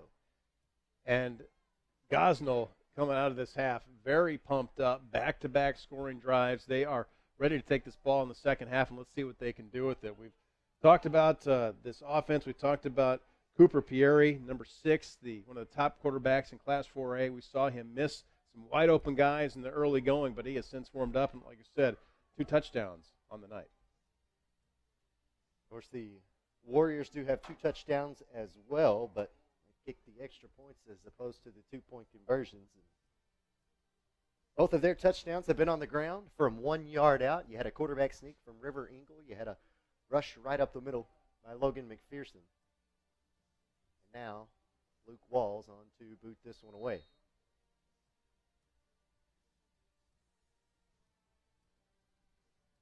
Kennedy back deep to return. This one's going to sail out of bounds, though. So excellent field position for the Pirates here to start the third quarter. I think the Warriors probably would have preferred that one stay inbounds. Going to have some good field position to start off this first drive of the second half. We'll see what Gosnell does. We'll see if they pick up with Pierre like they did in the second quarter. He's thrown a lot of passes there on the sideline during the halftime, staying warm, staying loose. And we'll find out if that's the kind of offense they stick with, as that's what really seemed to be working for them in the first half, not just the scores, but also some nice plays along the way, starting out with the 3 guys in wide receiver positions. One back in the backfield. Partey going to go in motion. Here's the handoff to Jay Young, and Young scamper out to about the 37-yard line, picking up about 3. 2nd and 7 coming up.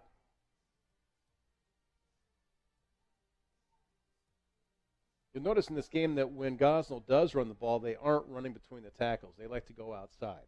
Westside, in the meantime, they're taking everything right up the middle, and it led to 2 scoring drives. Pirates will come out here in the pistol. 3 wide receivers lined up on the far side. Play action. It's a screen. RT got it. Nice juke move out to the 50, and he is taken down out of bounds right at the 45-yard line. A pass on 2nd and 8 results in a big first down now into Warrior territory. Take a look. Got the block he needed. And then with a nifty little juke out there, is able to scamper out Garner on the tackle for Westside. What you can see Gosnell doing with these shorter passes, these screen passes, is they have such talented guys in the backfield. You're more or less turning them into running backs on those short passes like that, letting them use their speed and their agility to make yards after the catch, and that's what they're doing and being effective at it.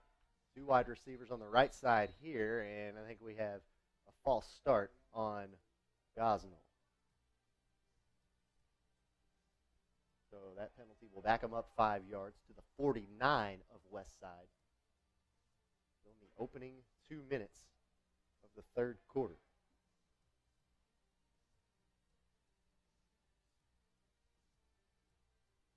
All spotted on the far side hash marks.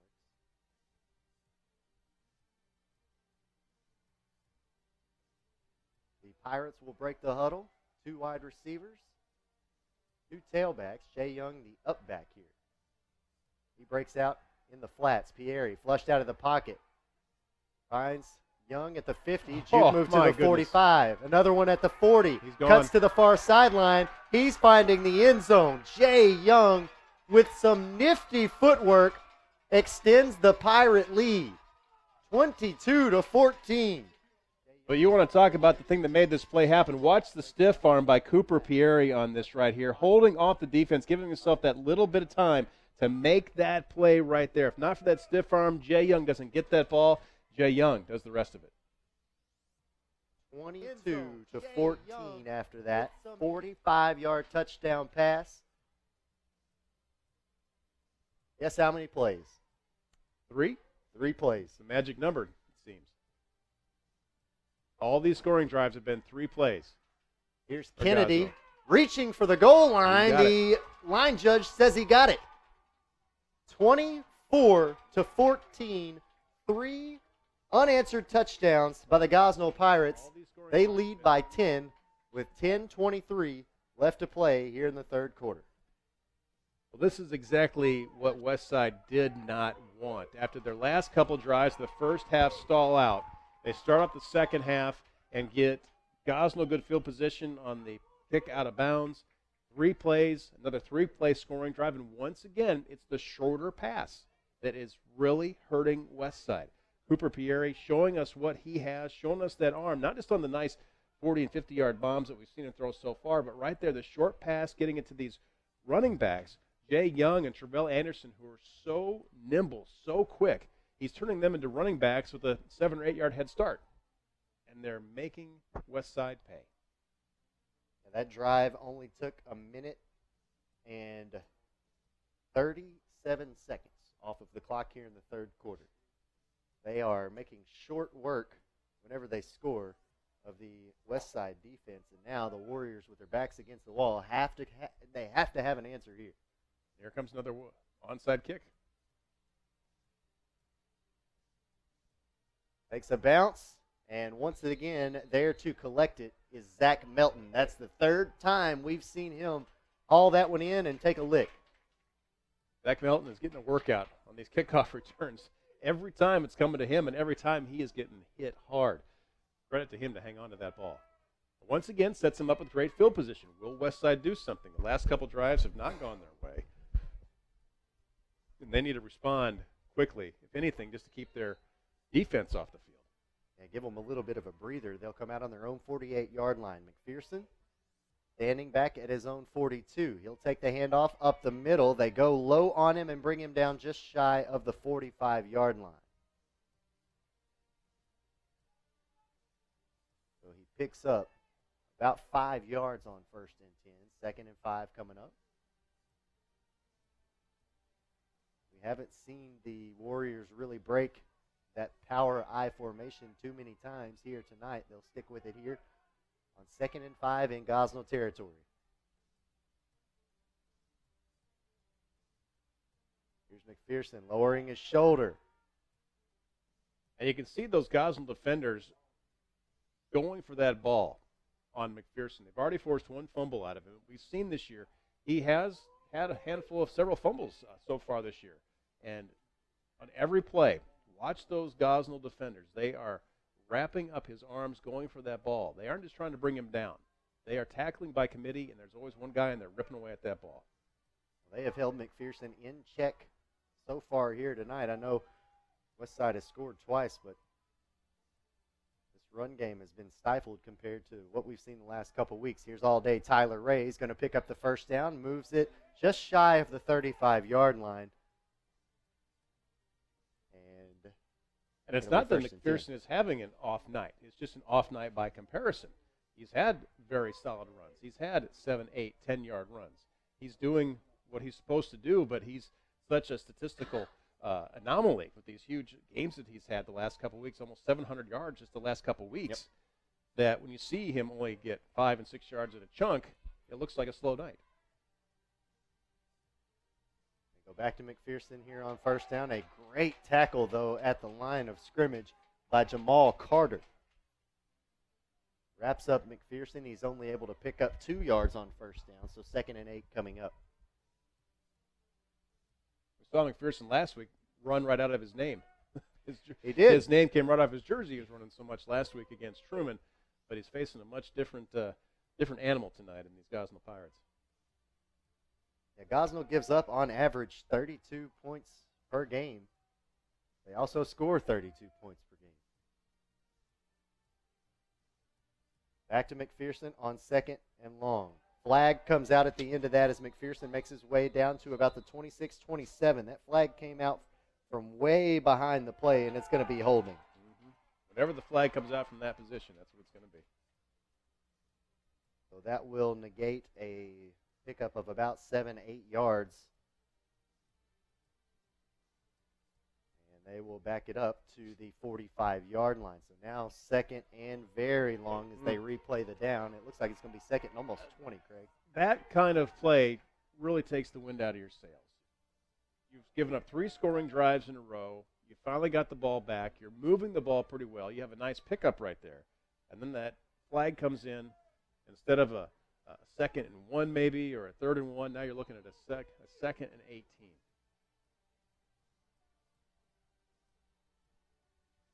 Garner breaks out, 1 wide receiver. Offset I formation. McPherson, Hedger, and Ray. They fake. It's going to be a keeper. Engel will bounce out of bounds about the 35-yard line. Actually, that will be about the 35. I was trying to see where that line judge was standing out on the sideline. So now 3rd and 10 coming up. Nice little run there just to get back to the original line of scrimmage by Engel. It was a really nice play. Engel's got some speed. We saw him score on the quarterback sneak, but we know that he can actually run. We saw it right there. And maybe mix in a little bit more of that here in the second half. Not be so dependent on just McPherson and Ray. Give him that third option. And that one, on the outside. You don't see them run to the outside so far in this game. 3rd and 9. I think you're in 4-down territory at this point.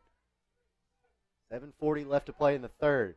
Ooh. They hand to McPherson. McPherson runs right into Engel. Now he breaks to the outside, still on his feet at the 35, trying to break back to the inside, looking for the 30, and he'll get stopped just shy of the 30. And now 4th down coming up as McPherson and Engel collide in the backfield. Take a look at the replay, and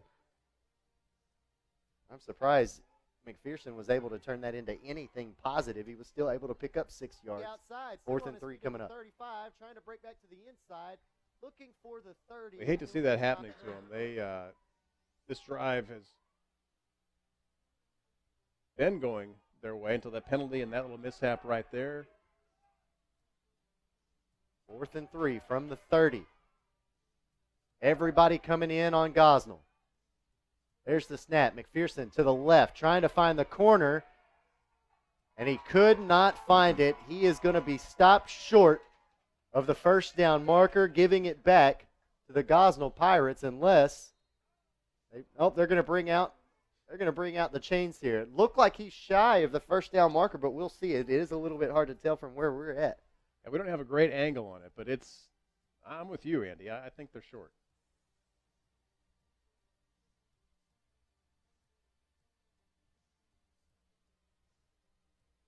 First down. Hey. First down, Westside. The Warriors convert on 4th and 3. The Gosnell fans here on this side of the stadium not a bit happy with that spot of the ball. Nonetheless, it's a 1st down. A desperately needed 1st down for this Westside Warrior team. If that would have gone the other way, that would have been a huge, huge blow to this offense. Yeah, fans of the blue and gold would have erupted here in front of our broadcast position. Instead, it's 1st and 10 from the Pirate 27-yard line. 6:30 left to play. McPherson on the sweep, running to the right. Slips as he tries to cut upfield. He'll bring himself down just shy of the 20-yard line. He's still able to pick up close to 4, maybe 5 yards on 1st and 10, but that was a big play opportunity. Well, missed. He had room. He tried to make that cut. I don't know if his foot slipped or the turf gave out, but he saw the hole he had there on his left-hand side, tried to make a big plant and cut, and just his leg just kind of fizzled out from underneath him right there. He still got a nice gain on the play, picked up 5 yards and kept this drive going, but, that was heading towards something big. Now under 6 minutes left to play in the third quarter. 2nd and 5 coming up from the 22-yard line. They go back to McPherson. Up the middle. Stiff arm. Will move the ball down to the 15-yard line. They'll spot him at the 17. It looks to be just shy of the 1st down marker by about half a yard. If that, it'll be 3rd and inches coming up.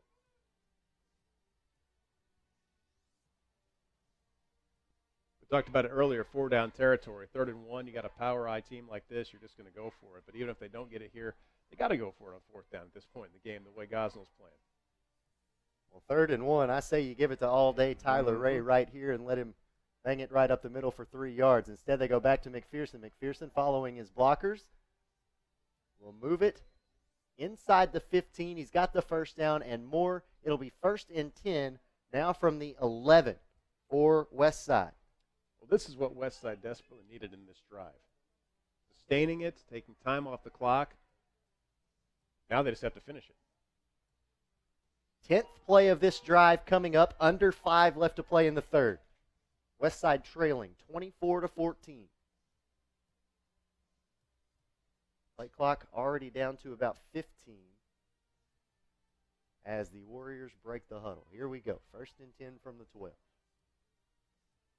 Back to the power I formation. Everybody on the defensive side creeping up. They hand it off up the middle to Ray. Ray moves it inside the 10, down to about the 9, maybe the 8. All day picking up 3 yards there.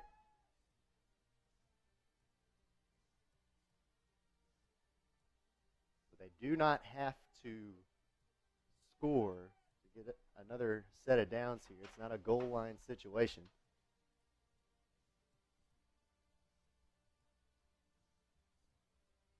Now the game clock Under 4 minutes. Engel to the line. Warriors ready to snap here on 2nd and 7.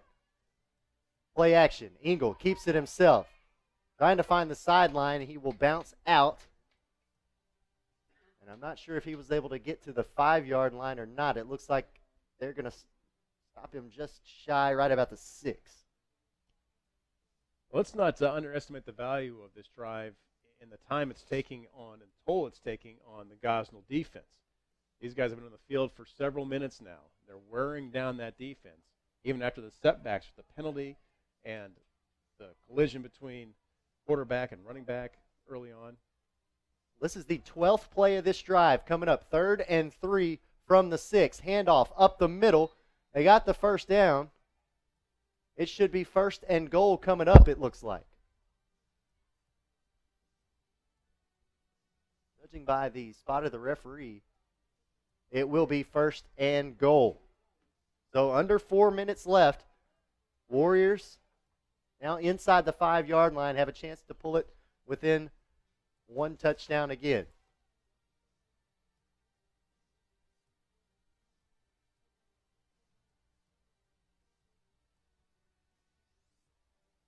Power eye. McPherson takes the handoff, finds the hole. He's got the score. 6 points on the board for the Warriors with 3:22 left to play in the 3rd quarter. A 13-play, 52-yard drive that took over 7 minutes off of the clock here in the 3rd quarter. And put 7+ minutes on Gosnell's defense. We have a Gosnell player down. It looks like they're out there in the field. Extra point or the 2-point conversion still on the way for the Warriors. We're going to take a quick break. 3:22. We're back with more from Westside right after this. My name is Donna Ann Lucy. I am from Caraway, Arkansas.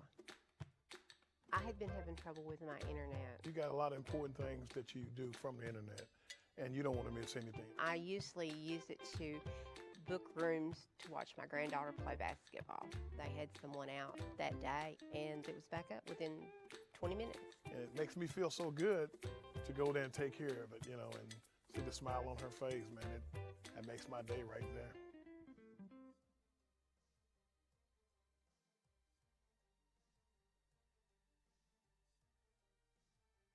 Greg Rickert back here with you. 3:22 left to play here in the 3rd quarter. We have an injured Pirate down on the field right now.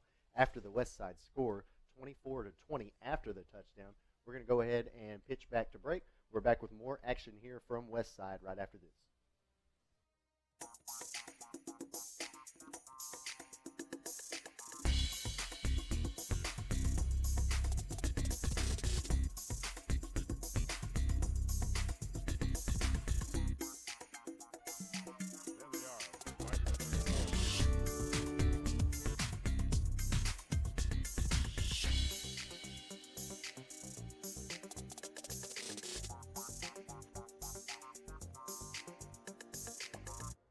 I'm James Finley, and I'm from Jasper, Arkansas. We came in to have my mother's service turned on, and she needed to pick a plan. They were patient, answered every question, and there were a lot of questions. We just took our time with her and wanted to make sure she had everything she needed. You could see that they genuinely cared about my mother. I don't want to go into a store and be treated like just another number. That's not how we roll in Jasper. Treat people how you want to be treated. Drew Reynolds making his way off the field. The injured Gosnell Pirate. Glad to see him up and getting off the field there. 3:22 left to play here in the 3rd quarter. It's a touchdown for the Westside Warriors. Extra point on the way. And it is through the uprights. Good. So we've got ourselves a 3-point ball game here at Westside. The Warriors trimmed the deficit after the 2-yard touchdown rush from Logan McPherson. 3:22 left to play in the 3rd quarter. Craig, you said it a minute ago. That's the kind of drive the Westside Warriors needed. And that's the kind of drive we've seen out of them all year long. That's what's gotten them to this 7-2 record, 1st place in the conference, getting back to their ball games. And we talked about it up here in the booth. We got Brad Bobo, who helps call the games for A-State, and he brought up a great point during the break. We've been talking about how Westside's been just taking this ball right up the middle. But on that drive, they started working the ball to the outside a little bit more. And that led to some nice gains, kept the drives going, especially when they faced that 2nd and 18 after that holding penalty. They got the score to cap it off. Yeah, they were able to pick up 4 first downs on that drive, and again, took 7 minutes off of the clock. In fact, 7 minutes, 1 second off of the clock here in the third quarter. So that definitely, puts a strain on this Gosnell defense being out there for so long. And you got to think, just like Westside, a lot of those guys are playing both ways tonight. So we'll see if it takes any type of toll on this Pirate offense, who has scored every time they've touched the football for the last 4 drives. Here's a nice kickoff return by Kennedy, still on his feet at midfield, tries to make a cutback and is brought down just shy of the 45-yard line. Very nice run by Kennedy on that one, setting his team up with great field position. Little extracurriculars there after the play. One of the Westside players looked like came into that pile late and put a hit on. Yeah, I saw Zach Melton get out of that pile, and as many times as he's been hit on that onside kickoff return, I wouldn't be surprised if he was in there trying to lay a lick of his own. Thankfully, the players are separated before any flags are thrown here, and the Pirates will come out after a great kickoff return on their own 47-yard line, up by just 3, 24-21, 3:11 left to play in the third. Let's see if they keep utilizing this short pass on this drive like they've been doing the last couple drives, just effectively turning those running backs into wide receivers and just letting them do the work. Here's Jay Young on 1st and 10, bounces out to the left. He's got the corner at midfield. Still on his feet at the 45-yard line. Now he makes a cut back to the middle, and he's tackled from behind. But we have got a flag out, and this one is probably going to be coming back as it was thrown from that far sideline judge, the direction that Young was running. Probably a clip or a block in the back, judging from where it came from. Well, and oftentimes, when your tailback is making that many cuts and changing direction that many times, you're probably going to have an offensive lineman who's a little bit gassed trying to keep up with him. And especially the way we've seen Jay Young run tonight. I mean, he has been outstanding on offense for the Pirates. These guys have moves north, south, and east and west. I'll tell you what, they are fun to watch. The run on 1st and 10 is backed up now. It's 1st and 14 after the holding penalty. 1st and 14 from the 43. Partee goes in motion, but it's a handoff to Young. Partee out to block. Johnson's got his hands on Jay Young, and the rest of the Warriors, are able to finally help out with the tackle there. But Young able to make it back to the original line of scrimmage. And Brady Johnson in there trying to make the play, trying to create a fumble on that one. He, instead of wrapping up the runner, he was trying to rip that ball out. Johnson has been outstanding on defense this year for the Warriors. Made a couple of big plays, trying to come up with a big one here that would give Westside the football back late in the third quarter. 2nd and 10 coming up. 3 wide receiver look here for the Pirates, and a flag will stop this one before it gets started. So a false start called on the Pirates. Back-to-back penalties. Not back-to-back, but 2 penalties on this drive, I should say, going against the Pirates. And that's what you want to see if you're a Warrior fan, but the fans here in blue and gold letting the referees have it right now. After a penalty-free first half, I believe, maybe 1 flag thrown in the first half, we've gotten a little, seen a few more penalties here in the second so far. So now 2nd and 15 after the false start. Pirates break the huddle, again with 3 wide receivers. Young is in the backfield. He breaks out to the flats. Flushed out and headed toward the sideline is Pieri. He'll step out and he'll just take the loss. And I think right now he's being instructed, hey, you should have let that one go. Just throw it away. Well, the coverage was really good downfield on that one. In the first half, we saw some broken coverage by Westside. We saw guys get wide open and getting behind the coverage. From that play, the Westside secondary did a great job, kept the receivers in front of them, and Pieri had no choice but to go ahead and just tuck that one and run out of bounds. He loses 5 yards in the process. It's now 3rd and 20 with 1:47 to play in the third. A score update, the Pocahontas Redskins leading Highland 23-16 right now in the third quarter. Pieri back here on third down. Yes. It's intercepted. Johnson catches it at the 45, brings it down to the 40, and the Warriors have got the ball back with 1:40 left to play in the third quarter. Boy, Brady Johnson has been looking for that interception all year, and he finally gets him one. Well, I tell you what, this has been a game of momentum swings. And take a look at this. Watch Johnson to step right in front of this play. And Pieri missed his receiver earlier. That guy right there, number one, Amarian Partee, one of the top receivers in Class 4A. He was so open earlier, but Partee was just, Pieri was just a little late getting there, giving Brady time to get up there and make that interception. And another big shift in momentum right here. Westside got the ball back late in the third. And they come out on the Pirate 38-yard line.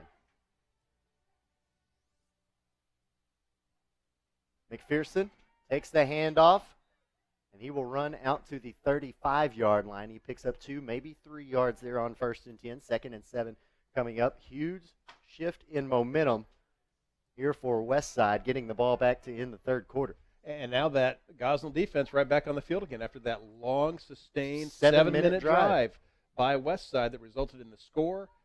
A couple plays later, they're back out there on defense again. Don't think they're going to be taking advantage of that on the Westside play calling. They're going to take it right at them. Yeah, that Gosnell offense only ran 4 plays, so the defense could still be trying to catch their breath. McPherson, nice little flop job out here. That might have been one of the funniest things I think I've ever seen in high school football. Austin Rhodes just took a little spill at the end of that one. I don't know if our cameras picked that up, but one heck of a sell job by him. I'm waiting for the Ric Flair. Woo! Oh, my goodness. That was amazing right there at the end of that. Somebody give him an Oscar for that acting job. Mean Gene. By God, he's got a family. Woo! 3rd and 2 coming up now. 30 seconds remaining in the third quarter from the 30-yard line. Westside trying to convert here on 3rd down.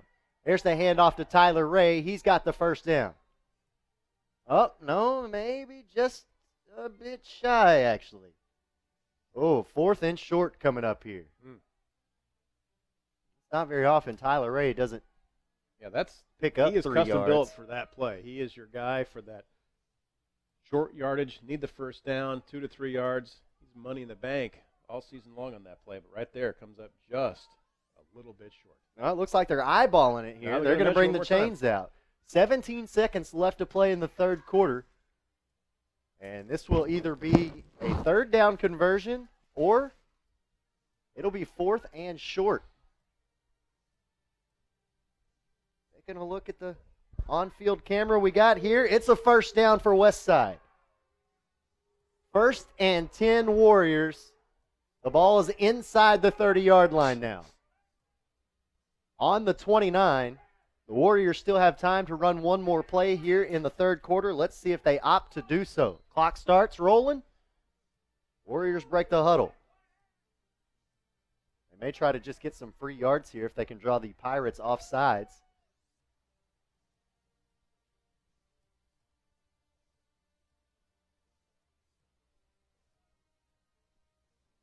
And they'll run it out here in the third quarter. 21-24, the Westside Warriors trailing the Gosnell Pirates by 3, and we're headed to the fourth quarter. It's only fitting that the conference championship would come down to the final quarter of play. We've got it for you right here on Tubetown. Gosnell and Westside battle it out when we come back. My name is Raynessa Chandler. I am currently the manager of technical support for Ritter Communications. Ritter is like family in more ways than one. My aunt retired after 33 and a half years here, and currently I have 2 cousins that work at Ritter. We have a variety of talented individuals. They motivate us and encourage us to do the right thing. We're grateful for the opportunity to work at a place such as Ritter and to be able to help others, because that's what it's all about, serving others. 12 minutes remaining here in the 2019 regular season. And it's all down to this. Westside and Gosnell. 24-21, the Pirates lead the Warriors. Andy Maness, Craig Rickard here with you. It's Westside football, and they are threatening on another march here in the second half. Had a 7-minute drive to score to pull it to within 3. And now, here to start the fourth quarter, they've got it pretty well inside of Gosnell territory at the Pirate 28. It's been fun to watch the momentum swings in this game. You had Westside coming out with 2 straight scores to take that lead. Then here comes Gosnell. They score 3 times in a row. And then Westside gets their composure back. They score. And now after the stop, they got the ball back. It's going to be fun 12 minutes here. Stay with us here on Tubetown. McPherson follows Hedger. He gets tripped up right at the line, but he'll pick up a yard, maybe a yard and a half. 2nd and 9 coming up.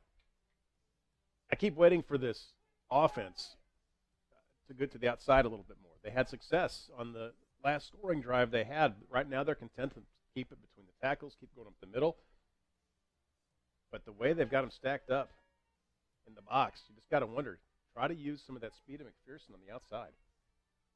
Or Engel. We saw him do well on a couple keepers. All 11 guys in the box on defense for Gosnell. They fake the handoff one direction and go back to McPherson. He moves the ball down to about the 20-yard line. That might be where they stop him at. We'll see. It'll be 3rd and short coming up. And it will be spotted right at the 20. So it looks like 3rd and 2 now. This Westside offense, let's see if they go Tyler Ray, if they give it back to McPherson.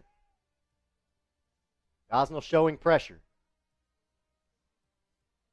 Here's the handoff. McPherson hits the hole. He's got the first down. And Westside moves it inside the 15-yard line. 1st and 10 now from the 12. Another sustained drive coming from these Westside Warriors. This one coming up on, 3 or 4 minutes in this one. After the 7-minute drive before, that Gosnell defense has been on their heels for a while now. This is the 7th play of this drive, and it started at the Gosnell 38. So 7 plays, and they've only gone roughly 30 yards. Here's McPherson running up the middle, keeps his legs moving. He'll move it down to about the 6. The way he just hits the pile and is able to just move, the pile continue it, and move forward is incredible. Sledgehammer. So now 2nd and 3 coming up. Under 10 minutes to play in the fourth quarter.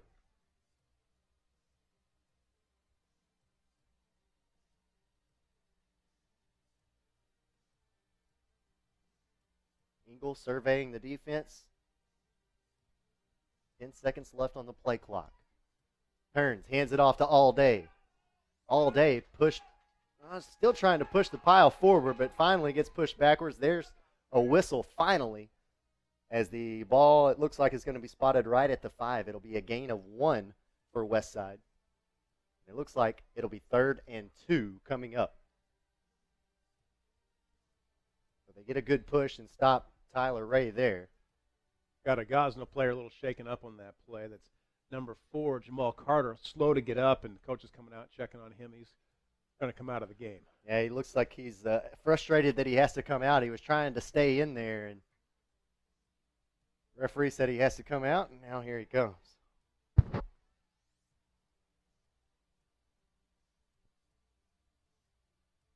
Now they'll wind the clock, 9:15 and counting. 3rd and 3 coming up from the 6.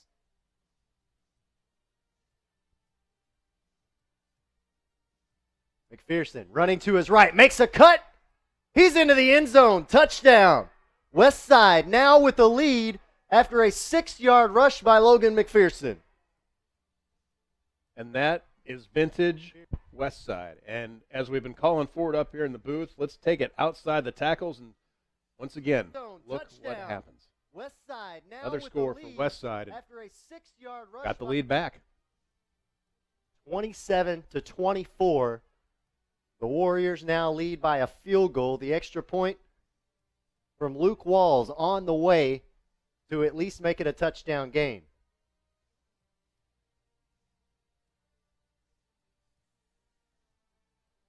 And I think Westside moved a little bit early there. This will put it out of a field goal's reach here. Have to back it up, and Walls will have a little more difficult of a kick to attempt here, but we know that he's certainly got the boot on. Oh, yeah.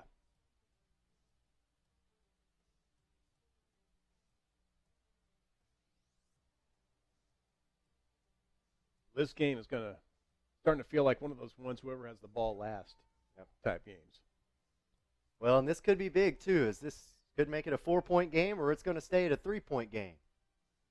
Oh, now it's going to go back 5 more yards. Yeah, they're going to get the 5 yards back as Jay Young, trying to block that one, jumps offside. He had a large head start on that play right there. He might have got back there before the ball did. So back to the 2 we go.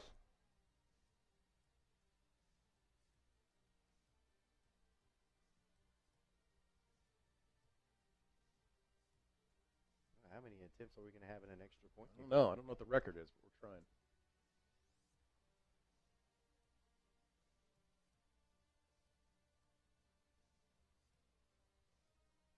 Kick is up, and it's good.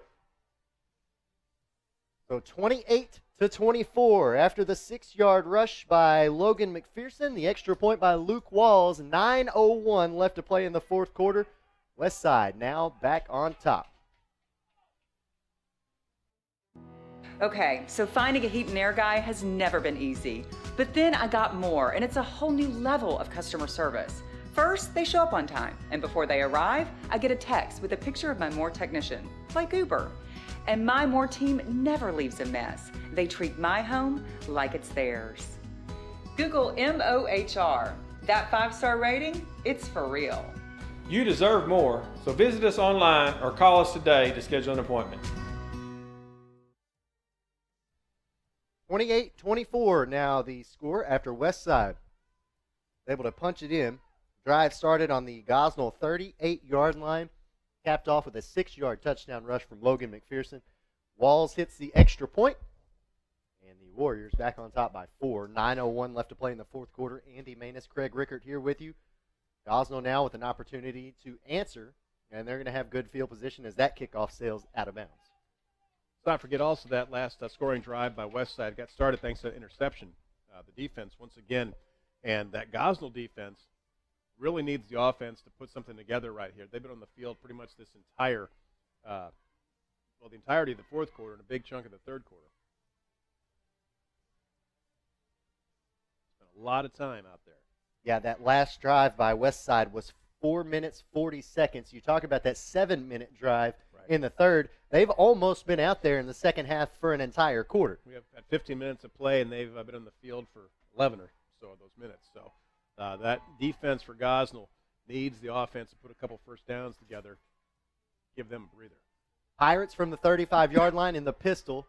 They'll hand it off to Young. Young bounces outside to the left, gets a block, makes another move, shy of the 40, but is taken down by Garner right about the 36, maybe the 37. Good job closing off that gap. Yeah, they looked like he might have had some room to gain right here because he got a great block right there from Marion Partee, but not enough to free him up. Great defense. And that was actually Travell Anderson on the carry there. My apologies. Had the 34, not the 24. Anderson in the backfield once again. 3 wide receivers bunched up on the far side. Maybe a screen coming up. Oh, back to Anderson. He bounces to the outside at the 40. Now the 45, 50. Down the near sideline at the 30. Makes a move, hit from behind. And Anderson with a huge run that time. Moves the ball into Westside territory down to the 28-yard line. And kudos for hanging onto the football at the end of that because he got trucked from behind with a blindside hit. But what a move to bounce to the outside to get around Johnson. Then he's gone. Look at the hit by Jared Carter.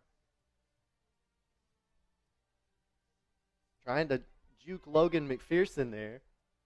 Able to get by him, but thankfully Garner never quit on the play.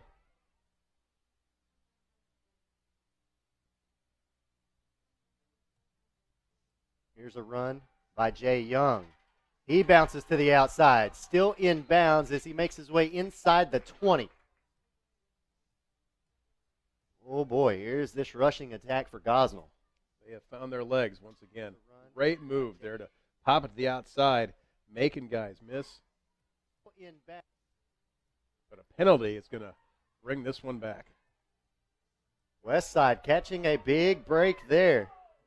That was a huge run by Jay Young. And now a 10-yard penalty from the spot of the foul makes it 1st and 20 at least. Break for Westside that they got that call right there. Huge break. Cooling off this drive just a little bit. But right now, you see Gosnell, despite that setback, they're starting to find that groove again on offense. Now from the Westside 38-yard line. Wing T formation with one wide receiver. It's a pitch out. Here's Kennedy on the carry. He's at the 35, the 30. Makes a cut, still on his feet, inside the 25-yard line, down to the 20. And just like that, about 17 or 18 of those yards back in one play, thanks to Zakarian Kennedy. What a spin move there. Got a few extra yards out of it, getting his team back in much more manageable field position, 2nd and 1 in the red zone. From the 19-yard line. RT, the lone wide receiver. Young goes in motion. They'll hand it off to Anderson. Anderson has got the first down, tackled at the 15-yard line. Clock will stop at 6:51 to play.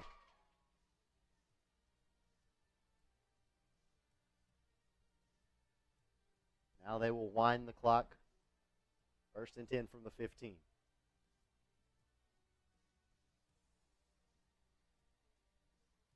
RT again, the lone wide receiver on the far side. 3 backs in the backfield. Kennedy goes in motion to the right. They hand it off to Young to the left. Oh, some nifty footwork. Oh, my goodness, he reverses direction. He's into the end zone for a touchdown. Goodness, what a move. Jadarian Young was dead to rights in the backfield. And he somehow planted that foot. He is 7-8 yards back, and then it just becomes recess, just making it up as he goes along, outrunning McPherson there at the end, getting in for the score. Incredible run. Probably the best move and run we've seen tonight. Folks, that was nasty. That was downright filthy. Leaving chunks of ground in his wake. The move was so powerful, just torn up the turf. 14 yards on the play, 6.5 left in this game, and here we go again. Gosnell back up on top. Young's 3rd touchdown of the night, and trying to make it a 4-point ball game here with a 2-point conversion. There's the pitch out to Young. He follows his blockers. Lots of red out in front of him, and he stops short of the goal line. He will not get the 2-point conversion, and it is 30-28. 6:28 left to play here in the 4th quarter. That is a huge development. We'll tell you why right after our break. Again, 30-28. We're back with more here on Tubetown. So the best thing about You First Banking is that you don't have to change your lifestyle to meet our needs. We change what we have to meet your needs. Whether you're the mom who's busy taking care of kids all day and you really just don't have time to stop in the bank, we have products like our mobile banking app to make things a lot easier for you so you can get things done when you're on the run. Or if what you're looking for is that face-to-face interaction, we have 20 locations across the state with someone there to help. At First National Bank, you first, always. Some more nifty running from Jay Young has put the Pirates back on top by 2. 30-28, 6:28 left to play. They did not get the 2-point conversion, and that is huge because of the foot of Luke Walls. The Warriors, obviously you want to try to drive down the field and score a touchdown, but got to think this is an opportunity where they can milk the clock down and potentially attempt a game-winning field goal, 31-30 final score. The script is in place for that to happen for this incredible season the Westside Warriors have had. Here we are, championship game, a first-round bye in the playoffs on the line, 6.5 minutes left, and Westside is getting the ball back. They put together long drives like this, but what will happen on this kickoff? Well, it's looking like they're going to kick the ball deep on this one. Well, and that's a smart idea because you give great field position to the Warriors, and they've got a very short drive to make for a field goal kick. They're going to kick it down to the 20. Russell takes it now to the 35. Still on his feet at the 40. And he will get stopped shy of the 45-yard line. It looks like they're going to spot him at about the 42, maybe the 43. And the Warriors come back out on offense with 6:20 left to play. Both teams, they've got all three of their timeouts. Keep it right here on Tubetown because this one's going to go down to the very end. Westside makes their living on 6- and 7-minute drives. There's 6:20 left in this game. They're down by 2 points. And let's not forget, we talked about it, they have a kicker. Luke Walls has a leg. If this game comes down to a field goal, Westside, unlike a lot of high school teams, are in a position to actually do something about that with a leg like Luke Walls has. Well, I think they're playing to win here tonight, so I don't think they're going to be thinking about field goals here on this drive. They want to punch it in the end zone. Down by 2, 1st and 10 from their own 43. McPherson up the middle on the handoff. He'll fall forward and be brought down just shy of midfield. Ball spotted at the 48-yard line. Both teams with all their timeouts here in the final 6 minutes. And Westside will likely milk this one all the way as far down as they can. Well, as quickly as Gosnell can score, you don't want to give them another chance. 2nd and 5 coming up. McPherson up the middle again. He'll pick up the first down. Makes his way inside the 45-yard line. 1st and 10 coming up from the 44.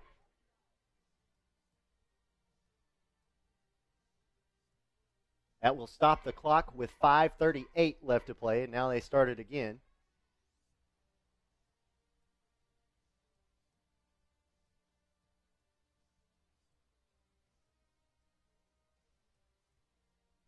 Power I formation coming up here for the Warriors, now under 5:30.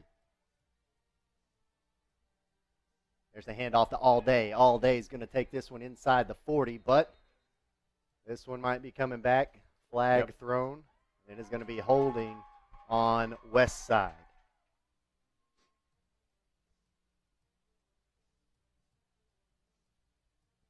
Referee drops that flag right about the 44-yard line, so that will back this one up 10 yards from there. Now a long way to go here for Westside with 5:13 left to play in the ball game.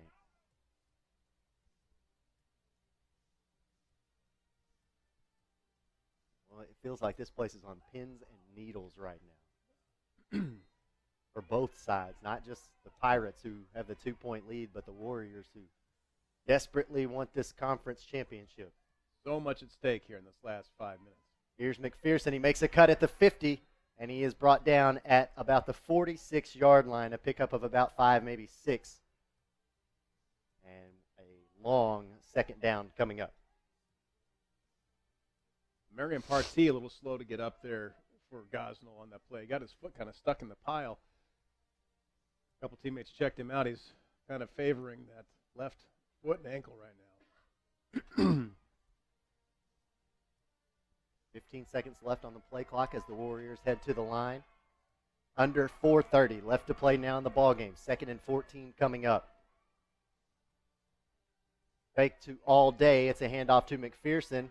He's back just shy of the 40. It'll be 3rd and about 8 coming up here after the 6-yard pickup by McPherson. That'll bring us inside of 4 minutes to play in the ballgame. Both teams still with all 3 timeouts. Big 3rd and 7 coming up. You got to imagine it's 4-down territory. Oh, it has to be. You've got under 4 minutes now to play. The conference championship on the line. And there's a good chance you're not going to get that ball back. If you give it up here, you're never going to give the ball up voluntarily, that's for sure. It'll actually be 3rd and 8 from the 41. McPherson running to his right is speared right at the 39-yard line. 4th down coming up. And as Jadarian Young on the tackle right there, not just doing damage on offense, but a great tackle right there. And just like that, Westside's championship dreams come down to this play right here. 4th and 5, 3:15 left on the clock, and the Gosnell Pirates are pumped up. 4th and 5 from the 38-yard line. 15 seconds left on the play clock. The Warriors break the huddle. Both teams with all 3 timeouts. Engel ready for the snap. Takes it. Hands off to McPherson. Running to his right. He's got the first down. He has been your guy all season long. When it's on the line, who do you go to? You go to number 1. Picking up 7 or 8 yards on that play when they needed it on 4th and 5. 2:50 left in the game. He's got the first down. That last effort, you saw him kind of just jump forward, gave him that extra half yard he needed. And the Pirates will call their first timeout with 2:50 left to play in the fourth quarter. We'll step aside for a quick break. We'll come back with 2:50 remaining in the fourth, a 2-point ball game between Westside and Gosnell.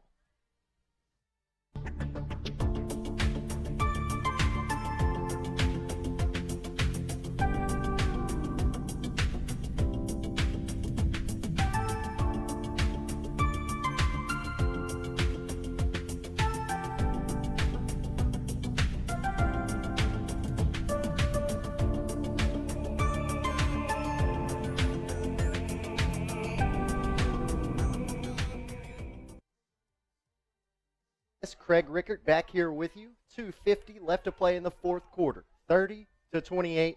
The Pirates lead the Warriors, but Westside has it 1st and 10 on the Gosnell 30-yard line. They still have all 3 timeouts, trailing by 2. Gutsy run on the last play by McPherson. 4th and 5. The senior, final regular season game of this young man's career. He was not going to be denied on that carry. 7th play of this drive coming up that started on the Westside 43-yard line. Back to McPherson. Fumble? Nope. But the ball popped out for a second there. Moves the ball just shy of the 25-yard line. It looks like they'll spot it right about the 27. Clock winding down now to about the 2:30 mark. And we were remarking during the break that we're watching this clock tick away, and I think all the family and friends and faithful over there on the west side sidelines are just getting a little more just tight every second that ticks off that clock. But the way this Gosnell team can score quickly, you cannot leave any time at all on this clock, provided you score. 2nd and 7 from the 27. All day, Tyler Ray. Inside the 15-yard line now. Inside the 25, beg your pardon. Just shy of the 20. Once again, we're inside of 2 minutes here, and it does not appear that Westside is quickly getting to the huddle and calling the play. They are content to let that clock tick a little bit. 3rd and 2 now.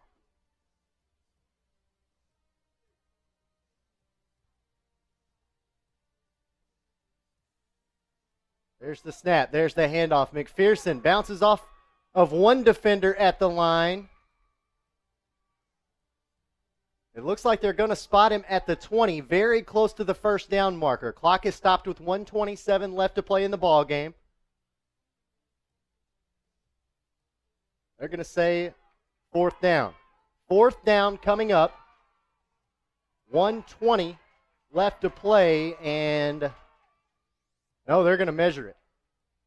Well, the last 2 measurements have gone Westside's way. Each time they brought these chains out, Westside has gotten it by the nose of the football. Take a look at what happens right here, because once again, this might be a foot, it might be 6 inches, but it is enormous in the potential outcome of this ball game.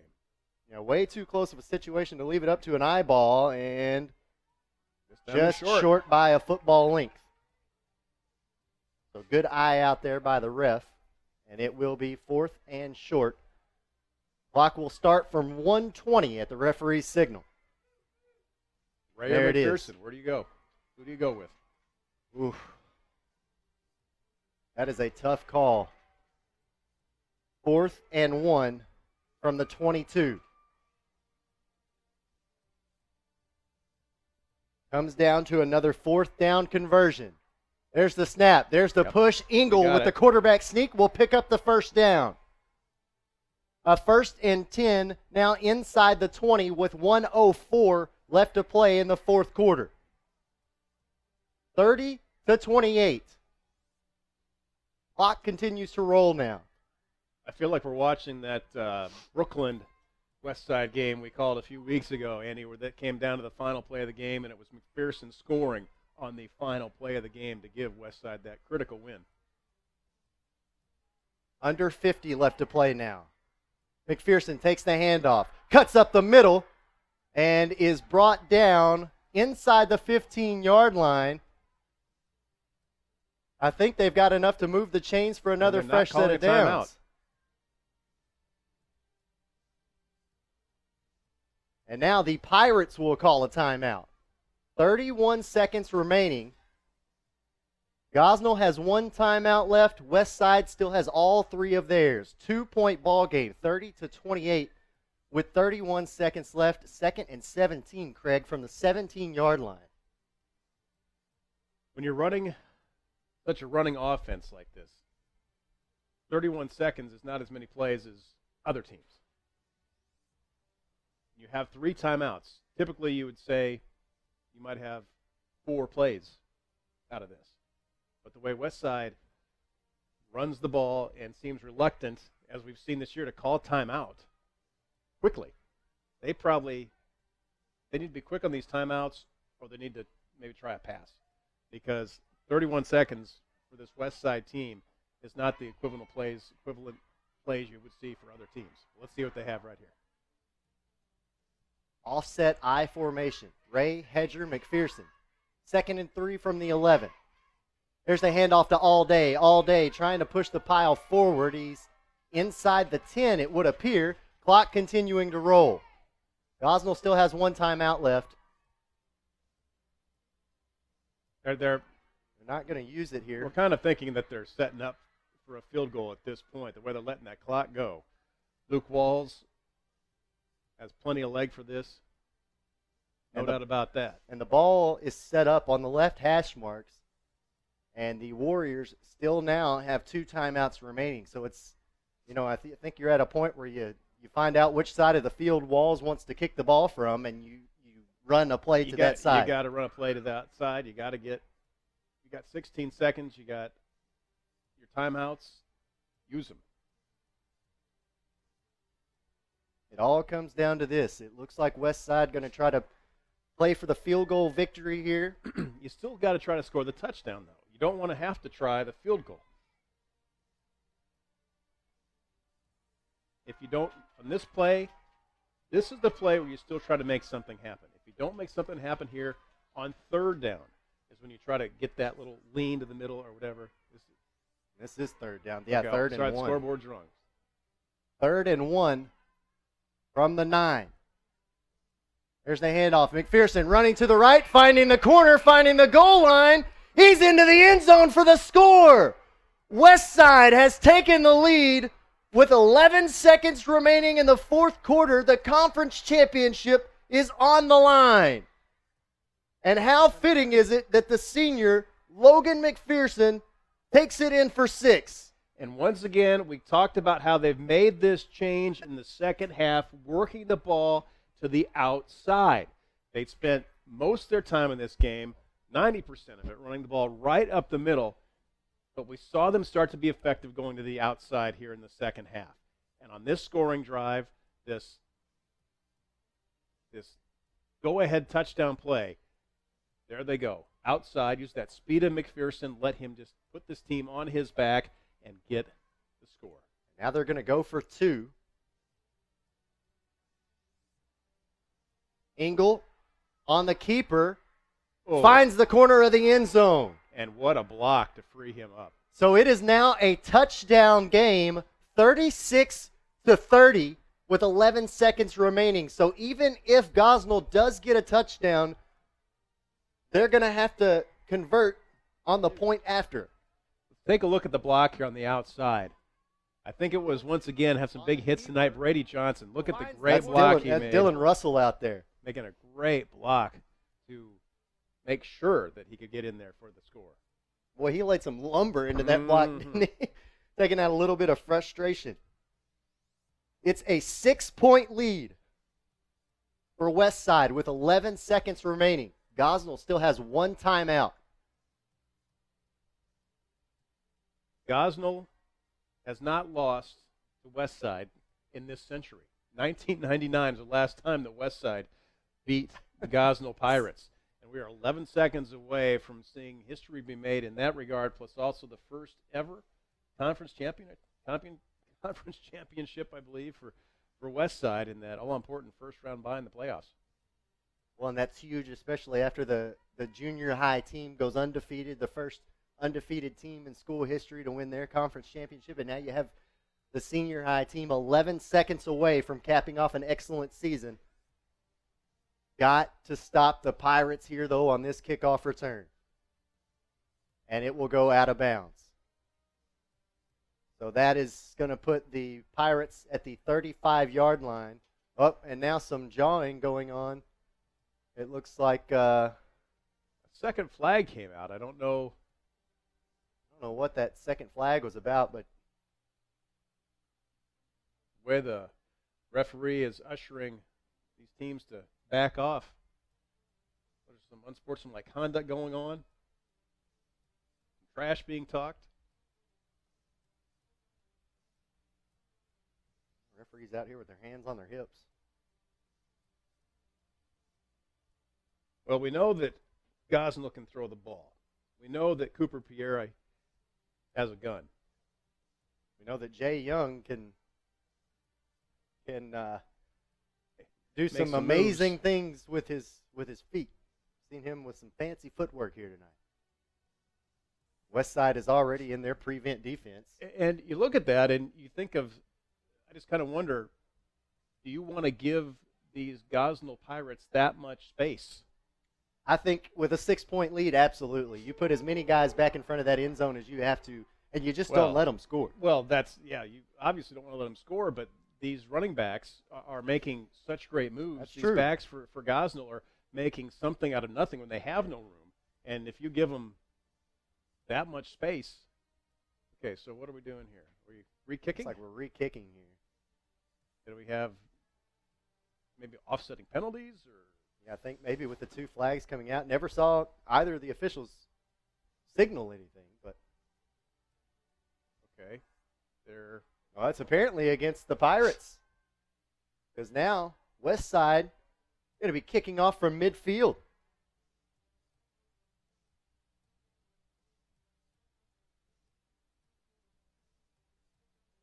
See, this is when you need a guy like Brad Bobo down there on the field to tell you exactly what's happening. But he's up here hanging out with us.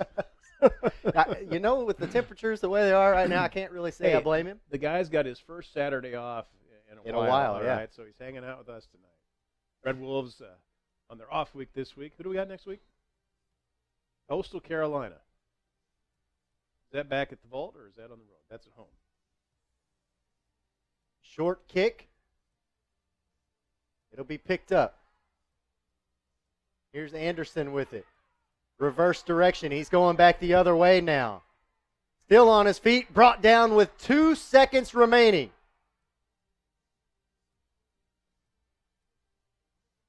One second will tick off, and it appears that there is 1 second left on the game clock. Either way, enough time to run just one final play here tonight in Jonesboro.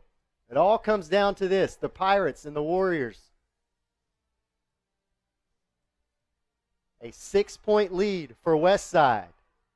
And 1 second away from history. Warrior fans on their feet. And I would assume that they're all probably ready to rush the field. Warriors are back in prevent defense. I think they need to get some guys up, though. I just see these Gosnell backs do some amazing things. 10 seconds left on the play clock. Pierre takes the snap, fires it. Caught by Partee. Dropped at the 40, incomplete. That's the ball game. 36-30 is the final. The Westside Warriors come away with their first conference championship in school history.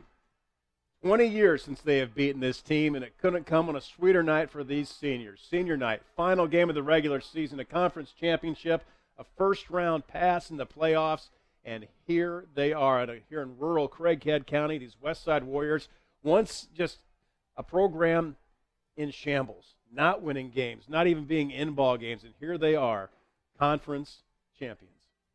36-30, the final score. Senior Logan McPherson giving the Warriors the lead. And then River Engel capping it off with a 2-point conversion to make it a 6-point ball game. The Westside Warriors are your 3-4A conference champions. What a game tonight we had here to end the regular season. You couldn't ask for anything better to happen here at the end of the season. After, you had a little bit of trouble with injuries from McPherson and Engle, you get the guys back healthy. Everybody's healthy at the right time, and man, things could not be going better right now for the Westside Warriors. And what a way to win this game for this team heading into the postseason. Getting that lead, losing that lead, and then having to battle back and forth for the rest of the game and scoring in the closing seconds to get the 6-point win. That is the kind of fortitude, that's the kind of guts that it takes to do well in a playoff. Logan McPherson, 3 touchdowns on the night from distances of 9, 6, and 1. You compare that to last week. He had touchdown runs of 20, 40, 60. Didn't have the big runs here tonight, but they did not need them. The Warriors come away with a huge win, 36-30, first conference championship in school history. We're trying to go down to the field and get Coach Engle, get an interview with Coach Engle, and we're going to send it down to our man Marcus Carlton. He is down on the field, and he is standing by for Coach Engle. And there you see they got the Gatorade dumped on Coach Engle. Getting a little love from his team there. And what a win tonight for Westside. All right, we're going to send it down, and here's Coach Engle down on the field.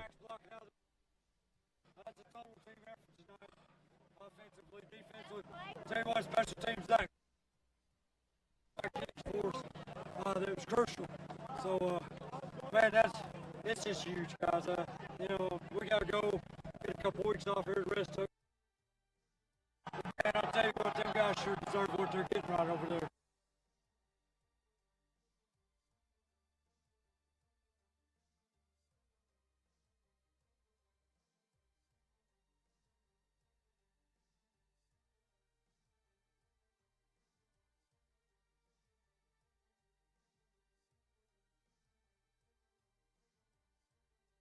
Man, I'll tell you what. We went into halftime down, and we didn't quit and we didn't panic. I said, look, guys, you just gotta do our thing, come back out. We need to get a stop out of the first half. We did that, and got the ball, moved the ball down, scored. But they can score so fast. So our defense did a really good job of just holding them. And I knew we had enough time to get down the field offensively. And I knew sneaking the quarterback out a little bit when he hadn't been running the past few weeks, was really going to help us. So we had to pick and choose when we used him. But, man, I'll tell you what, that's a great win for them guys. Coach, go celebrate with your team and enjoy this night. Yes, sir. Thank you, guys. Appreciate it. All right, guys, back to you in the booth. All right, thank you, Marcus. Thank you, Coach Engle. Again, the final score, 36-30. The Westside Warriors get it done on senior night in front of their home crowd. Their first conference championship in school history. They get to go to the playoffs, and they get a first-round bye and get to host a playoff game as well. Big time. Get a week off. You get to scout to see who you're going to play 2 weeks from now. So this is huge in so many ways for this team to cap this season with the conference championship, to beat a team you haven't beaten in 20 years, to get to the playoffs, to host a first-round or second-round game. This is just spectacular for these Westside Warriors. And to do it in such dramatic fashion as well. The last – three of the last 4 games coming down to the wire here for Westside, and that's got to be good moving forward. Looking at headed towards the playoffs here in a couple weeks, that's got to give your team a lot of confidence, knowing that they can get it done down the stretch. And they can get it done in the way they did, coming from behind. I mean, guts football right there. We talked about it. We said this is one of those games you get the feeling that whoever has the ball last is going to win. And that's it's funny that Westside has had to play from behind, because we're not necessarily knocking on them at the beginning of the year, but talking about, it's hard for them to play from behind because they have such long drives. And here they get it done tonight after giving 3 touchdowns back-to-back-to-back to the Gosnell Pirates. They come away with a win tonight, 36-30, and first conference championship. Celebration is on here on the campus of Westside High School. Big thanks to all of you watching at home for being a part of it with us here on Tubetown. Thanks to all of our camera operators and our guys in the truck. Of course, our executive producer, Marcus Carlton. For Craig Rickard, I'm Andy Maness saying so long from Westside. We'll see you for some playoff football here in just a couple of weeks right here on Tubetown. More Air Conditioning presents Westside Warrior Football on Tubetown. Sponsored in part by Denver's Refrigeration, Max Garage, Ace Sports, and First National Bank.